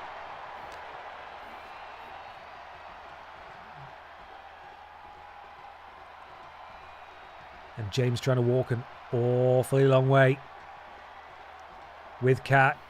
Oh, and more strikes. The lift has opened. Kat is stunned. Double underhook suplex. Butterfly suplex, if you will. And Kat is in a rough position here now, as James could potentially be going for his signature or his finisher indeed. And Kat is in the danger zone officially. And James has his signature. All it would take is one big move and James can put this match to bed. And he has Kat up.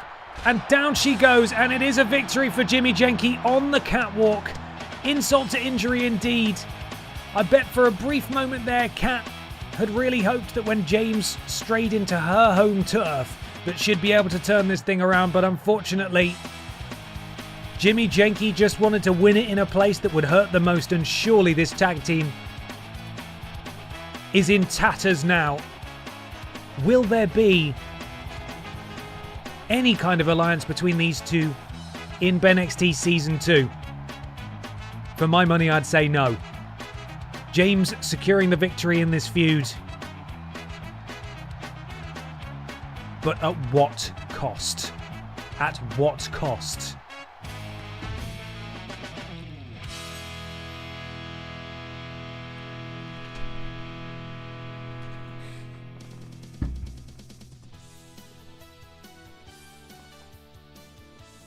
I pulled my headphones out.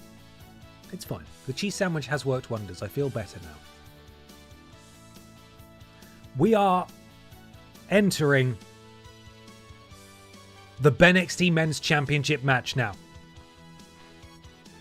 Dick Mychenko defeated EE Tim a few weeks ago in a shocking upset. But unfortunately for poor Dick, he has been on quite the losing streak in recent weeks.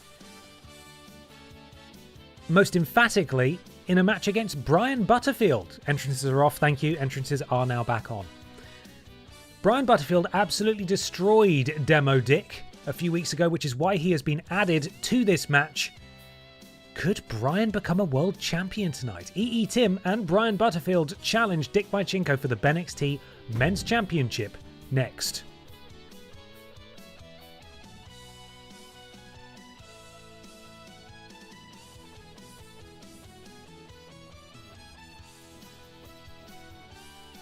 Predictions are now live.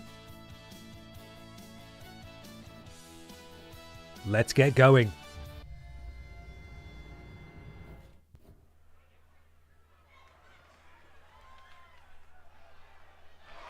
Hello, crowd. There they are. They've woken up now. It is a triple threat match and is for the NXT Men's Championship.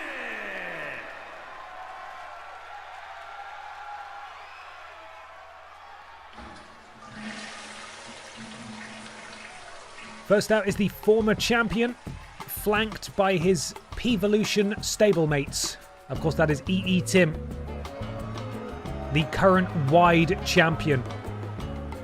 On his left, Triple Flush. On his right, the new Pip-Down Tag Team champion, Dave Bautista. Gold is slowly returning to P-Volution. Could Tim reclaim the BENXT Championship tonight and become Timmy Two Belts once more? Will Tim retain his Wide Championship in the very next match? Will Tim go into BENXT Season 2 with any titles at all? We shall see. We shall see.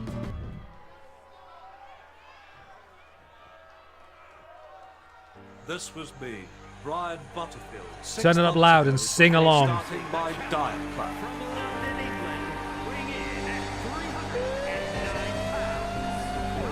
But just look at me now. I feel like a new man, thanks to the Butterfield diet.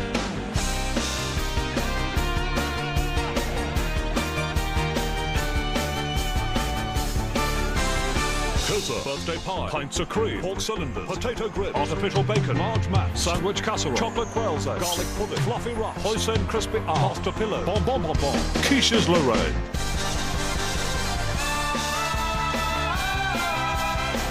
Bow, bow, bow, bow, bow.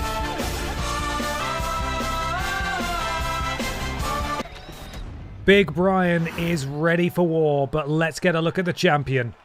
Drop dead, motherfucker, you fucking amateurs.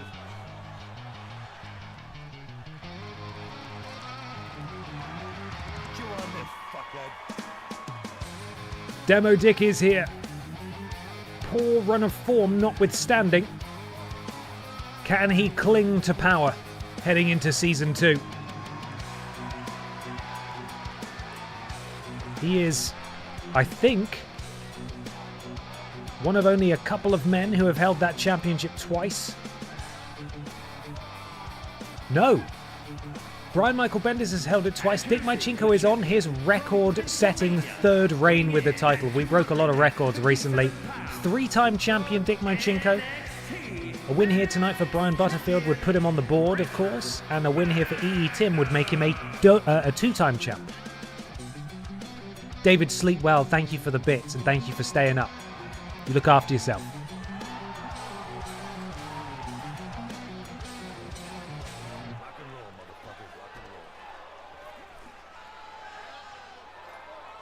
There it is. And there is that, the BENXT Men's Championship. Defended here at BENXT, end of the road. Tim looking for his second reign. Brian looking for his first. Richard Marchenko looking to... different guy. Looking to extend his reign. And Brian...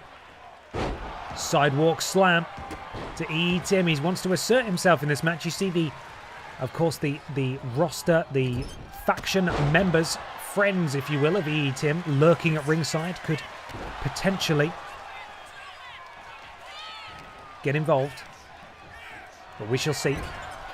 Brian inside cradle, rolling up EE Tim. Kick out at 1. Demo Dick was there, ready to get involved, and here we see Brian taking it to the champion that he so easily defeated just a couple of weeks ago. Tim.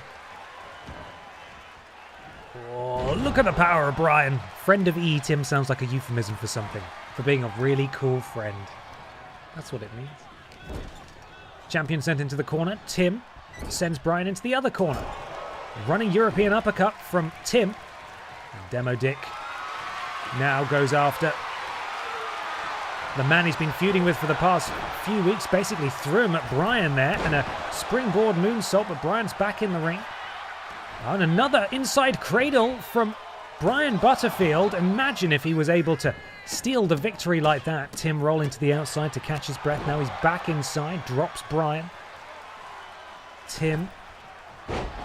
Slingshot sent on, and Brian is waiting once again. Brian boots the midsection. Could he be going for the bomb here? No, counter from Tim. And Dick on the outside doing a little taunt. Fair enough. Counter again from Tim. And Demo Dick now back in the match as Brian watches on. Tim thrown over the top rope, but he clings on. Brian walking the champion over to the other rope. Brian going to work on the arm. Big overhand strike of Tim. Forearm to the spine. Springboard Superman forearm from Demo Dick finds no one. European uppercut from Tim to the back of the head of Brian. And now Hurricane Rana from the former BENXT champion into the cover on the current BENXT champion. Brian stirring. Kick out at 1 though. Big boot to the face of Tim. Dick Marchenko with the kip up there. And now... oh! Almost a war crime knee. Of course, there is no disqualification in this match, it being a triple threat, which is why Brian introduced that baseball bat. Leaping, impaling DDT. That is EE Tim's signature maneuver. Brian, I don't know if he's roused yet. There he is. He was groggy in the corner for a second. Tim now has a finisher. And Brian needs to be very careful. Short arm clothesline. Drags him back to his feet, and a second one. And he's still not done as the champion. Waking up a bit, and he drops him on the third one, and Brian now slamming the arm into the canvas. Demo Dick makes his way back into the ring. All three men with an axe to grind, all three men with something to prove. Referee really getting stuck in there, really involving himself in what was going on as he jiggles around. Demo Dick sent into the rope. Spear! Spear from Brian Butterfield, but Tim is there, and in the background you can see Triple Flush take advantage, and I think EE Tim is about to wipe the slate clean. Down goes Brian. Dick is down. EE Tim could be closing in on a second BENXT Championship reign. Oh, but Brian's still alive. Oh, Demo Dick had to feel very grateful for that. He just was standing up as the referee was about to count 3, but luckily Brian still had enough left in the tank. Oh, and Brian sent into that exposed turnbuckle in the top left corner.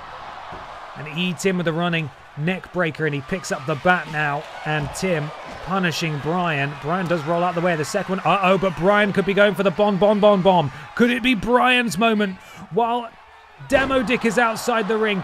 Thunderous bomb into the cover. Demo Dick is getting in there, and you can see EE Tim's friends at ringside playing spoiler. distracting the referee. Bryan goes for a tumble to the outside, and now it is just champion and rival. Demo Dick and Tim. 2 turnbuckles are exposed now at the top there. You get thrown into that, and that's going to cause serious damage. German suplex. He holds on, spins him out, turns him inside out with that lariat. The champion starting to roll. But Bryan is getting his way back in, and he takes down the champion. Tim rolls to the outside. Dave Bautista, one half of the Pip Down Tag Champs, triple flush, watching on the outside. Elbow drop from Bryan. To the champ. Bryan now going to the middle rope. What's he looking for here? Elbow drop. And that is a lot of weight coming down on the sternum of the champion. Tim now back in the ring. Tim. Oh! Leaping cutter. Drops Bryan. And Tim going to the top rope as Demo Dick is on the outside. Massive splash. None of the participants are close to securing a signature or a finisher at this point.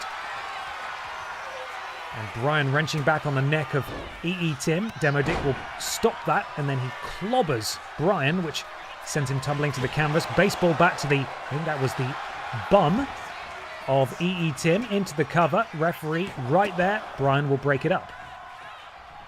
Bryan and roll up.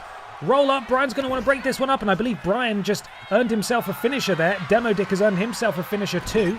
Oh, and Bryan sent sternum first into the exposed turnbuckle. Counter from EE Tim. Tim countered Demo Dick's finisher attempt, and again he wipes the slate clean into the cover. Is EE Tim about to get retribution on Demo Dick? Will it be a huge night for Evolution? It certainly is. EE Tim is a 2-time BENXT Men's Champion. P-Volution coming out of this event holding all of the gold.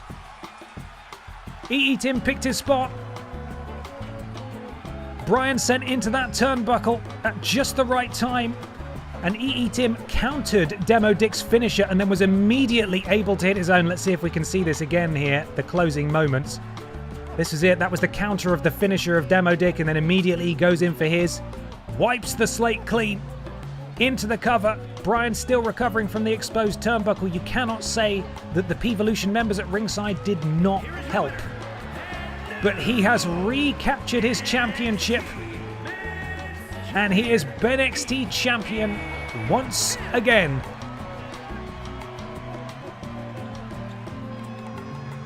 So, Billy, thank you so much. That's really kind of you to say.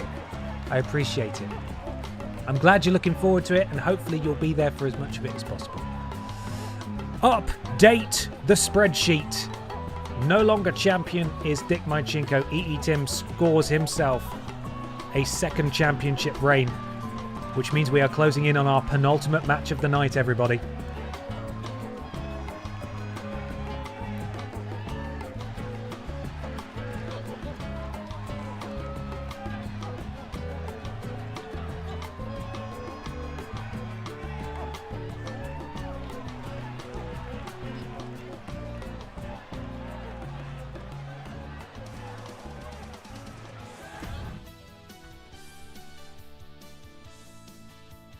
And it's a big one.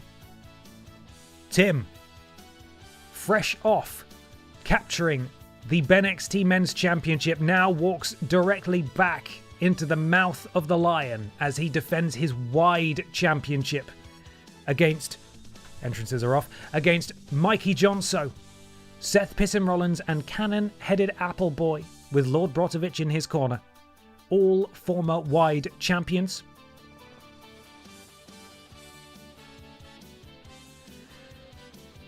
And at the very least, Tim gets to walk into this match as a double champion. Whether or not he walks out of this as double champion is another matter entirely. Stiff competition indeed. Let's get a photo of the running order. Jonso, Rollins, cannon-headed Appleboy, and Tim go head to head to head to head. Let's get this thing loading. How long are we streaming tonight? We're streaming till it's done. We've got one more match after this. This match could last a little while, but the main event shouldn't last too long, hopefully. So we're getting there. We're closing in on the end, I would say.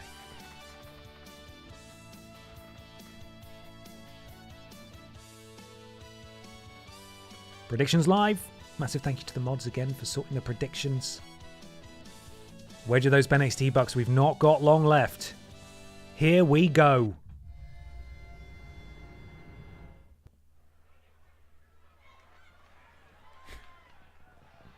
Crowd? There they are. The following is a fatal four-way match and is for the NXT Worldwide Championship.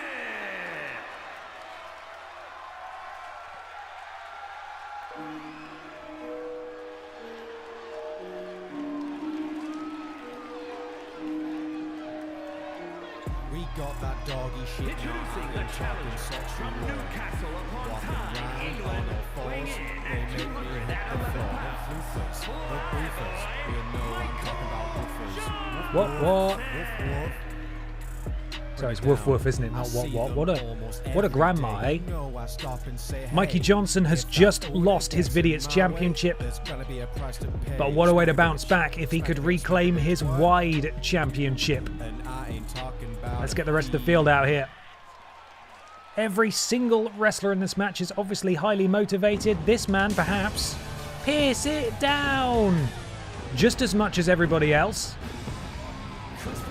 He lost this championship to Tim, and he'd love to have it back. And of course, he is the leader of the Undisputed Era, a member of which we just witnessed capture the Undisputed Pip-Down Men's Championship. That is, of course, Piss Jericho. Season 2, with the Undisputed Era of full-strength championships in hand, would be dangerous indeed, but you know EE Tim has exactly the same aims for P-Volution.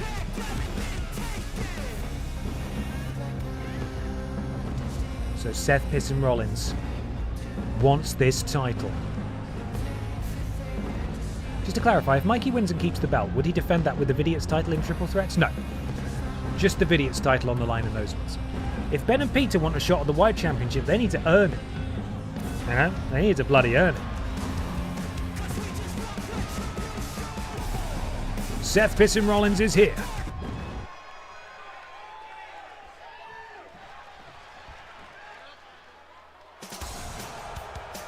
And one of our earliest Wide champions, cannon-headed Appleboy, better known as Chab, representing Brot Means Bread, with Brot Means Bread leader Lord Brotovich at his side, would love to reclaim a title.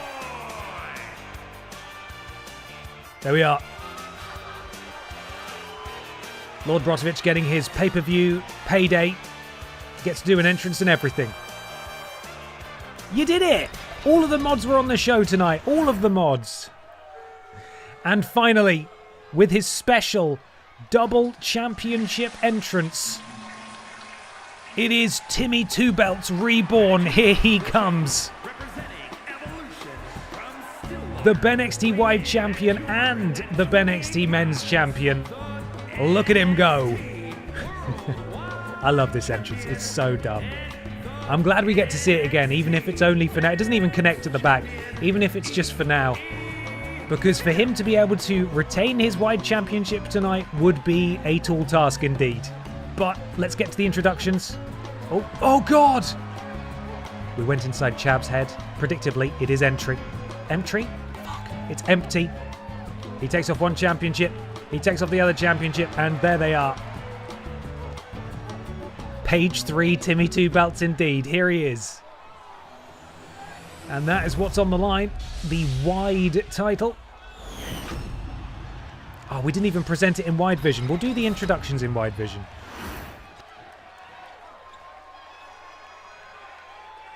Fuck, I can't see it. Contractually, we have to present some of this in Wide Vision. It's what the sponsors wanted. And we are underway. The BENXT Wide Fatal 4-way match. On the left, you see Mikey Johnson and Chab. On the right, you see Seth Piston Rollins and EE Tim. And look how wide they are. There we are. I think that should...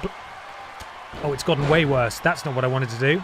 And that should please the sponsors. There we are. We're back. This is a regular rules match. Pinfall or submission is the only way to win. Whoa! Look at Seth Pissin Rollins go there with that Phoenix Splash. It is, though, by virtue of being a fatal four-way, no disqualification, which is why Chab has retrieved himself a stick. Chab, Thez press on Tim. And Chab with Mikey Johnson up on his shoulders. Wow, look at that. Impressive stuff from Chab, but he immediately eats a knee from Seth Pissin Rollins. Boot to the midsection from Tim, who walks through. Tim, highly motivated tonight, riding a huge wave of momentum after successfully reclaiming the BENXT Men's Championship in the very last match. Probably also riding a huge wave of adrenaline too, but how long will that adrenaline last? How far will that carry him in this match? Mikey rolls to the outside for a breather, and Lord Brotovich giving him a piece of his mind. Lord Brotovich can get involved, but he is choosing not to, which is very respectful. Maybe Chab had a word backstage that I want to come out here and I want to do this myself.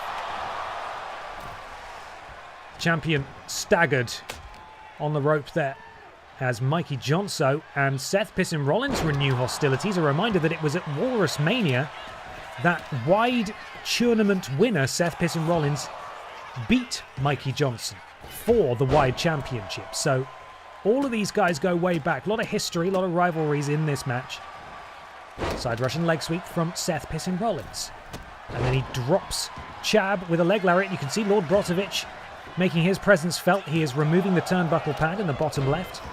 And that was pivotal in the decision, or the ending, of the BENXT Men's Championship match we just had, when the men from P-Volution removed both turnbuckle pads at the top. Brian Butterfield sent into one, which allowed Tim to hit the finisher and claim the belt. So it's no small thing that that turnbuckle pad has been exposed. You see Seth Pissin Rollins wandering around on the outside, collecting himself, perhaps looking for a title. Mikey Johnson sends Tim into the turnbuckle. And Tim collapses, and Seth Rollins clobbers Mikey with a kendo stick and a spine buster from Tim. And Tim now has the kendo stick and shatters it over the midsection of Seth Pissin Rollins. Into the cover goes Tim. Kick out at kick out at 2. Tim, slingshot senton, doesn't quite catch Seth Pissin Rollins. And on the outside, you've impaler DDT there from Tim, That is Tim's signature maneuver, so Tim does now have a finisher. And Tim could deploy that at any moment, so people need to be wary of what Tim is doing. Airplane spin from Mikey Johnson to Chow. Seth Pissin Rollins boot to Tim and then gets him back to his feet. Oh, and a leaping knee strike, and Mikey drops the elbow off the top rope to the face of Chab. And now Lord Brotovich looking for a chair, which he slides into the ring, maybe to help Chab. We'll see if that helps or hinders as Tim rolls back in, but Seth Rollins is waiting. And Scorpion Death Drop from Chab. And now Chab does pick up that chair. And Tim manages to quite easily disarm him. Looking to wipe the slate clean, and he does it into the cover. Mikey Johnson is right there and will break it up, but that's exactly how Tim won the championship in the last match. Rollins back in the ring, and an elbow strike to Mikey, I believe, has busted Mikey Johnson open there. And Mikey now sent into the turnbuckle in the corner. Tim, European uppercut. And now he sees Seth Pissin Rollins left all alone. Seth Rollins has a finisher, and Seth Rollins sent into the turnbuckle pad. And just laying in the heavy artillery is Tim, right to the face of Seth Pissin Rollins. Oh, and a leaping headbutt from Tim. Tim is in full control of this match, it must be said. He really has pulled out all the stops here.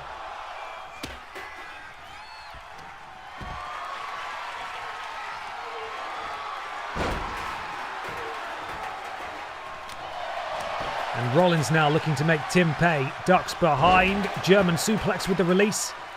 Chab has been buried by a chair. Seth Rollins says, thank you very much, I'll take that, and now you can have it back. And he knocks him straight back down. Chab manages to disarm him the second time, and on the outside, I believe a leaping DDT from EE Tim. That signature pissagree inside the ring. Tim is right there, though. Tim now has 2 finishers. He's picked up a stick instead. Uh-oh.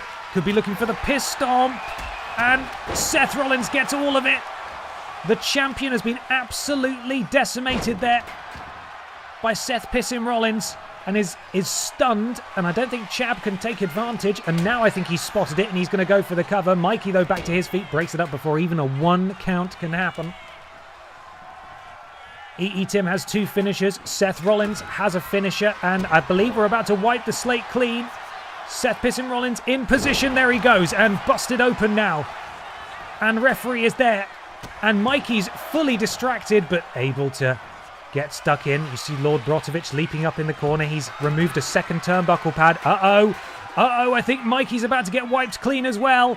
Oh, this has been an absolute clinic from EE Tim. But Seth, unfortunately for him, is there to break it up immediately. And now Seth sends Tim over the top rope. And a stunner on that top rope will deposit the champion on the outside. What an incredible performance from Tim. Oh no! Chab with the low blow! Nobody is there! Is Chab going to win off the low blow? Can you imagine the scenes? Chab's done it! Chab absolutely clobbers Seth Pissin Rollins right in the balls. And the underdog is wide champion once again. What an incredible underhanded dirty move there from the Brock Means Bread member. Absolutely unreal. Tim hit finisher after finisher after finisher. And Chab, not to be dissuaded, not to be put off. Seth Pissin Rollins, chair in hand, he goes low, he punches him in the balls, and he is now a 2-time BENXT wide champion. Absolutely brilliant. Replay couldn't even bear to show the low blow. Cowards. Cowards. Lord Brotovich, for some reason, not in there celebrating with Cannon Appleboy. Perhaps still a little bit crossed that he had his match cut. Unreal. Unreal. Instant classic. Chab, now a 2-time wide champion. He equals the record set by Emma the Bear. I never would have guessed in a million years that that was going to happen. Love it when there's a bit of an upset like that. And what a fantastic way for him to do it as well. Just clobbering him. Right in the knackers. Good God. I promise I'll press the share button in a second. I just need to update the spreadsheet. Where are you, Chab? I can't even see him.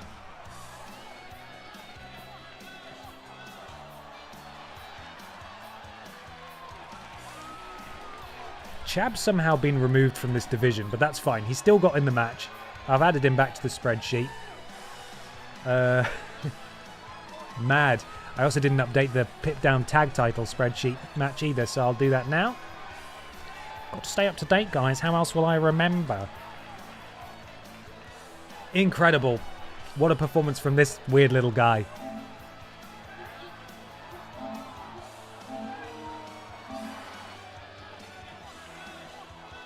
Oh, that was it. So, we had Tim wipe the slate clean with Mikey into the cover.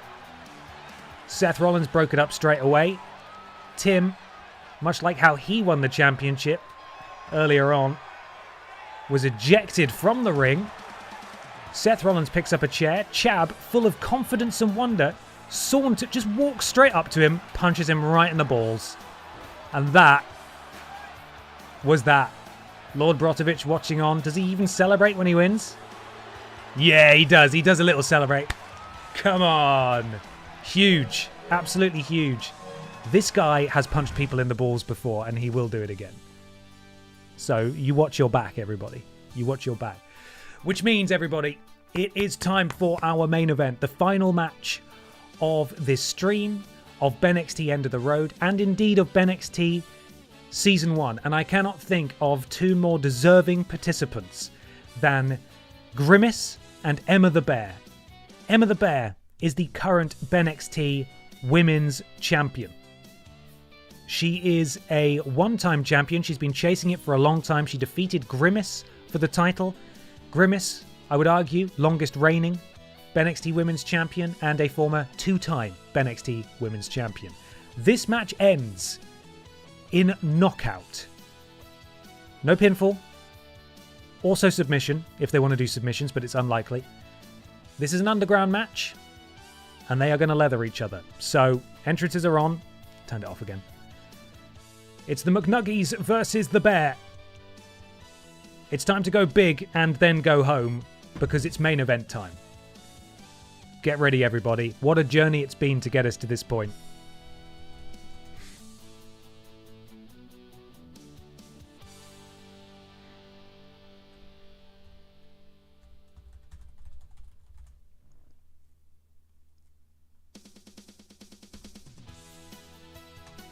Okay, I think we're ready. Let's go.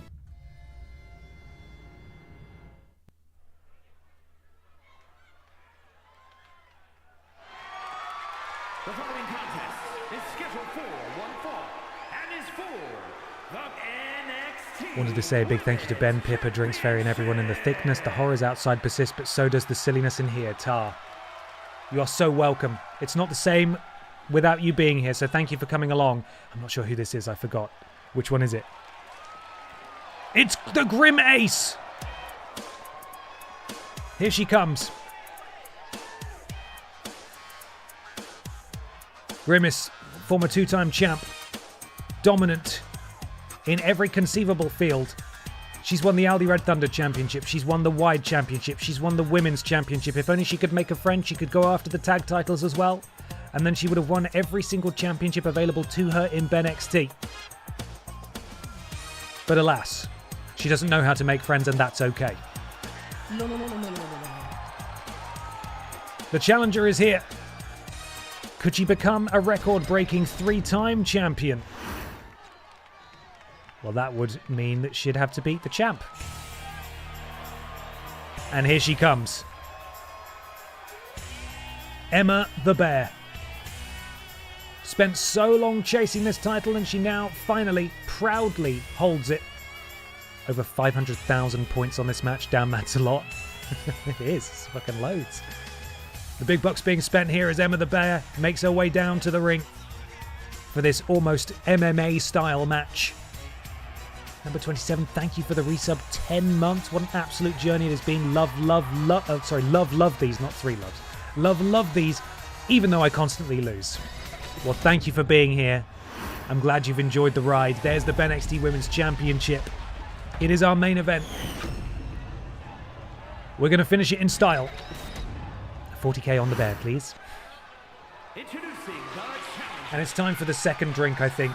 Third. Oh, God. The third drink.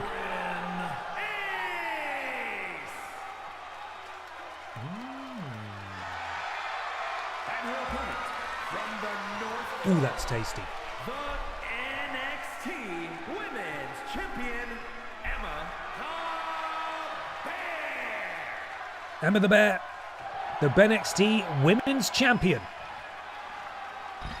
She will now, of course, hand this title over to our referee, who will show it to Grimace, who knows what she's all about, knows what needs to be done. And when the bell rings, we're officially underway. No counts, no pinfalls. The only way to win is by knockout, technical knockout, or submission. Here we go. And a lock up there with Grimace getting the advantage. Showcasing the power fall away slam. Basically threw Emma right off the canvas. And look at those amazing sponsors there. The lighting of this match in particular really, I think, showcases very nicely the Wonderful sponsors we've had for tonight, including Snickers, Slim Jim, Papa John's, KFC, Mike's Harder Lemonade, Cricket Wireless, Audible, Skittles, Credit One Visa, Coca-Cola, Monster Energy, 5 Hour Energy, Geico, Dude Wipes. Go check them all out at sponsors.com/diarrhea. Emma the Bear going to work on the leg of Grimace. And continuing to wrench on the ligaments, and the ankle and the knee, elbow drop to the challenger. And continuing, following up with a stomp, and going again after the elbow this time of Grimace, and now slamming her into the mat right on top of that Skittles logo. Skittles, they're delicious, try them. And an iron claw type grip. Oh, but sneaking out is Grimace, who sweeps the leg and decides turnabout is fair play as she slams the head of the champion into the canvas. And a stamp to the point of the elbow of Emma. And to the midsection. And now knee in the lower back, and another sort of submission maneuver here. But Emma, it's her turn this time to slip out. Oh, but she can't quite lift the heft of Grimace. There's an awful lot of McNuggies there. Sidewalk slam from the challenger. And the generic people at ringside cannot believe what they've seen. Reversal from Emma. Elbow finds its mark on the face of Grimace, and now she's sort of choking Grimace. Oh, and a big punch to the breadbasket of the Grimace of BENXT, and a double axe handle to the back. Grimace dropped. Oh, manages to block that drop kick. What's Grimace going to think now? Rabbit punch to the face. Big strike, and another.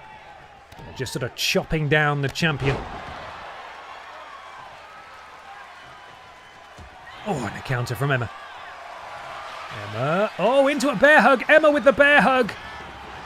The move made famous by her species, but unfortunately for her, Grimace not hurt enough, and she's able to power out of that. And Grimace does have a signature maneuver already. Emma the Bear not quite as close. And Grimace, oh, Grimace was going for it. I spoke too soon. Counter from Emma the Bear into a powerbomb, and now Emma has the signature and Grimace has nothing. This is disastrous for Grimace. Can she rebound from it? She certainly seems to be doing a pretty good job as she sends her shoulder first into that ring post, and then a big splash from Grimace.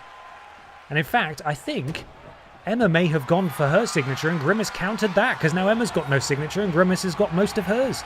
Back and forth these guys go. They know each other so well. Emma missing with that strike. Grimace connecting with hers and then missing with the second. Oh, and there goes Grimace to the outside. The action has spilled outside the ring. You see the strange people at ringside parting to allow Grimace and Emma to continue to brawl. And Grimace with Emma up. Running power slam on the outside. Grimace, signature, locked and loaded and ready to go. Grimace picks up Emma. Emma now sent into those steel steps, and the champion is in a bad way. Grimace has taken control of this championship match in our main event. Knee into that thin pad at ringside, and then an elbow drop misses. Emma able to evade. And now big swings from Emma. DDT. And I believe Grimace has been busted open. Oh, and that is devastating. Just as soon as Grimace started to get rocking and rolling, Grimace has been able to get right back in this, or Emma, sorry. They're countering each other so fast, it's difficult to keep track. But it is Emma who is in control now. Headbutt drops Grimace. And now trying to get her back into the ring. And she does. Grimace tossed back onto the canvas. Emma makes her way up as well. But Grimace straight back to her feet. It's worth noting that... Oh, down goes Emma. We're still not done outside, it seems. Emma now has a finisher. Grimace has a finisher as well. Grimace has her up, and I believe Grimace has used her finisher on the outside. Emma the Bear is in danger of being knocked out. Grimace has one more big move to do, and we have ourselves a new champion. Continuing to stay on the offense is Grimace. Emma and her title reign is in a world of trouble here. Spinning punch. Draws blood on the champion. And now wrenching on the knee. potentially buying Grimace some time to have a think about what she wants to do next, something she could do to put this match away and secure herself a third BENXT Women's Championship. Emma sent back in. Grimace follows suit. Grimace does have a signature. This could be elementary from here.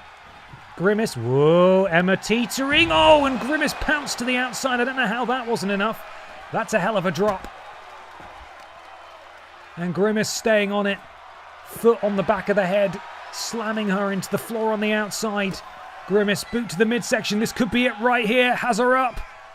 Oh, but Emma slips out.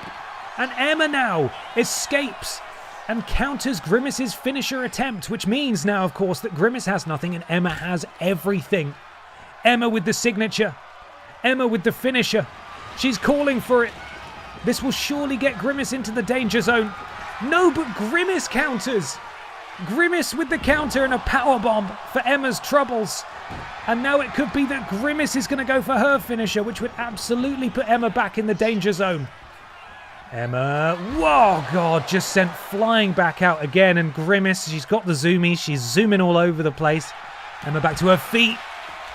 Absolutely clobbers the challenger.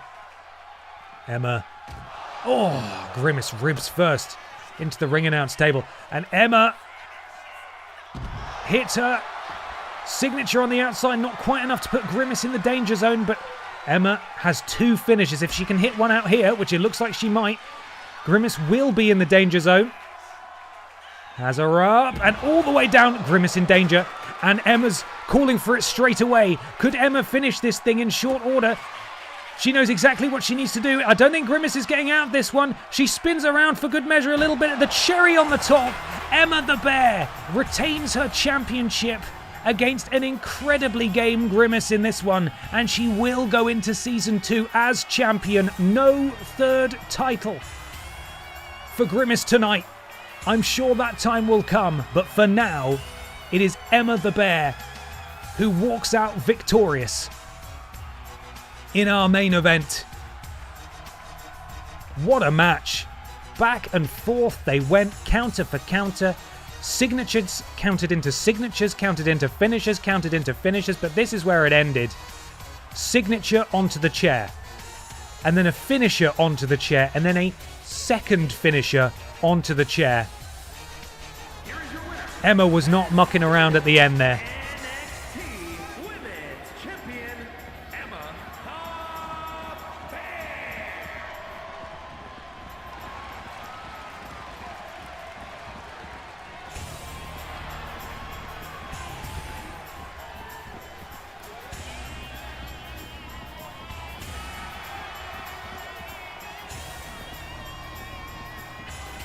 And that is the final still from Season 1 of BENXT. It's been an incredible honour. This has grown into something beyond I ever imagined it, and it's in no short part to all of you. So an incredible thank you once again to everybody who's contributed music, artwork, creations, your suggestions, your advice in terms of like how this game even functions and your guidance in that capacity. All of the BENXT bucks wagered, suggestions for new characters to join the roster. We're now obviously going to take a few weeks off. Hopefully next week we'll be starting the career mode of WWE 2K25, and while we play through that, in the background we're going to get to work on Season 2. When we launch Season 2, hopefully it will be in decent shape, but it will of course continue to grow and evolve as we go. An incredible thank you to all of you for being here tonight, for joining me across Season 1.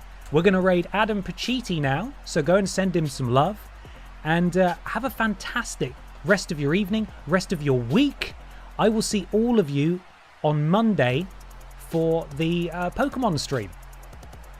Unfortunately for me, the BENXT Bucks announcement is covering my ability to raid. I can't see the prompt anymore, so I've got to wait until this goes. Where is it? There it is. I can see the raid option now. Okay, have a fantastic evening, everybody. Thank you again. I cannot thank you enough. I love doing this. Long may it continue. I'm now able to raid. I will see all of you next week. All right, take care, everybody. Bye.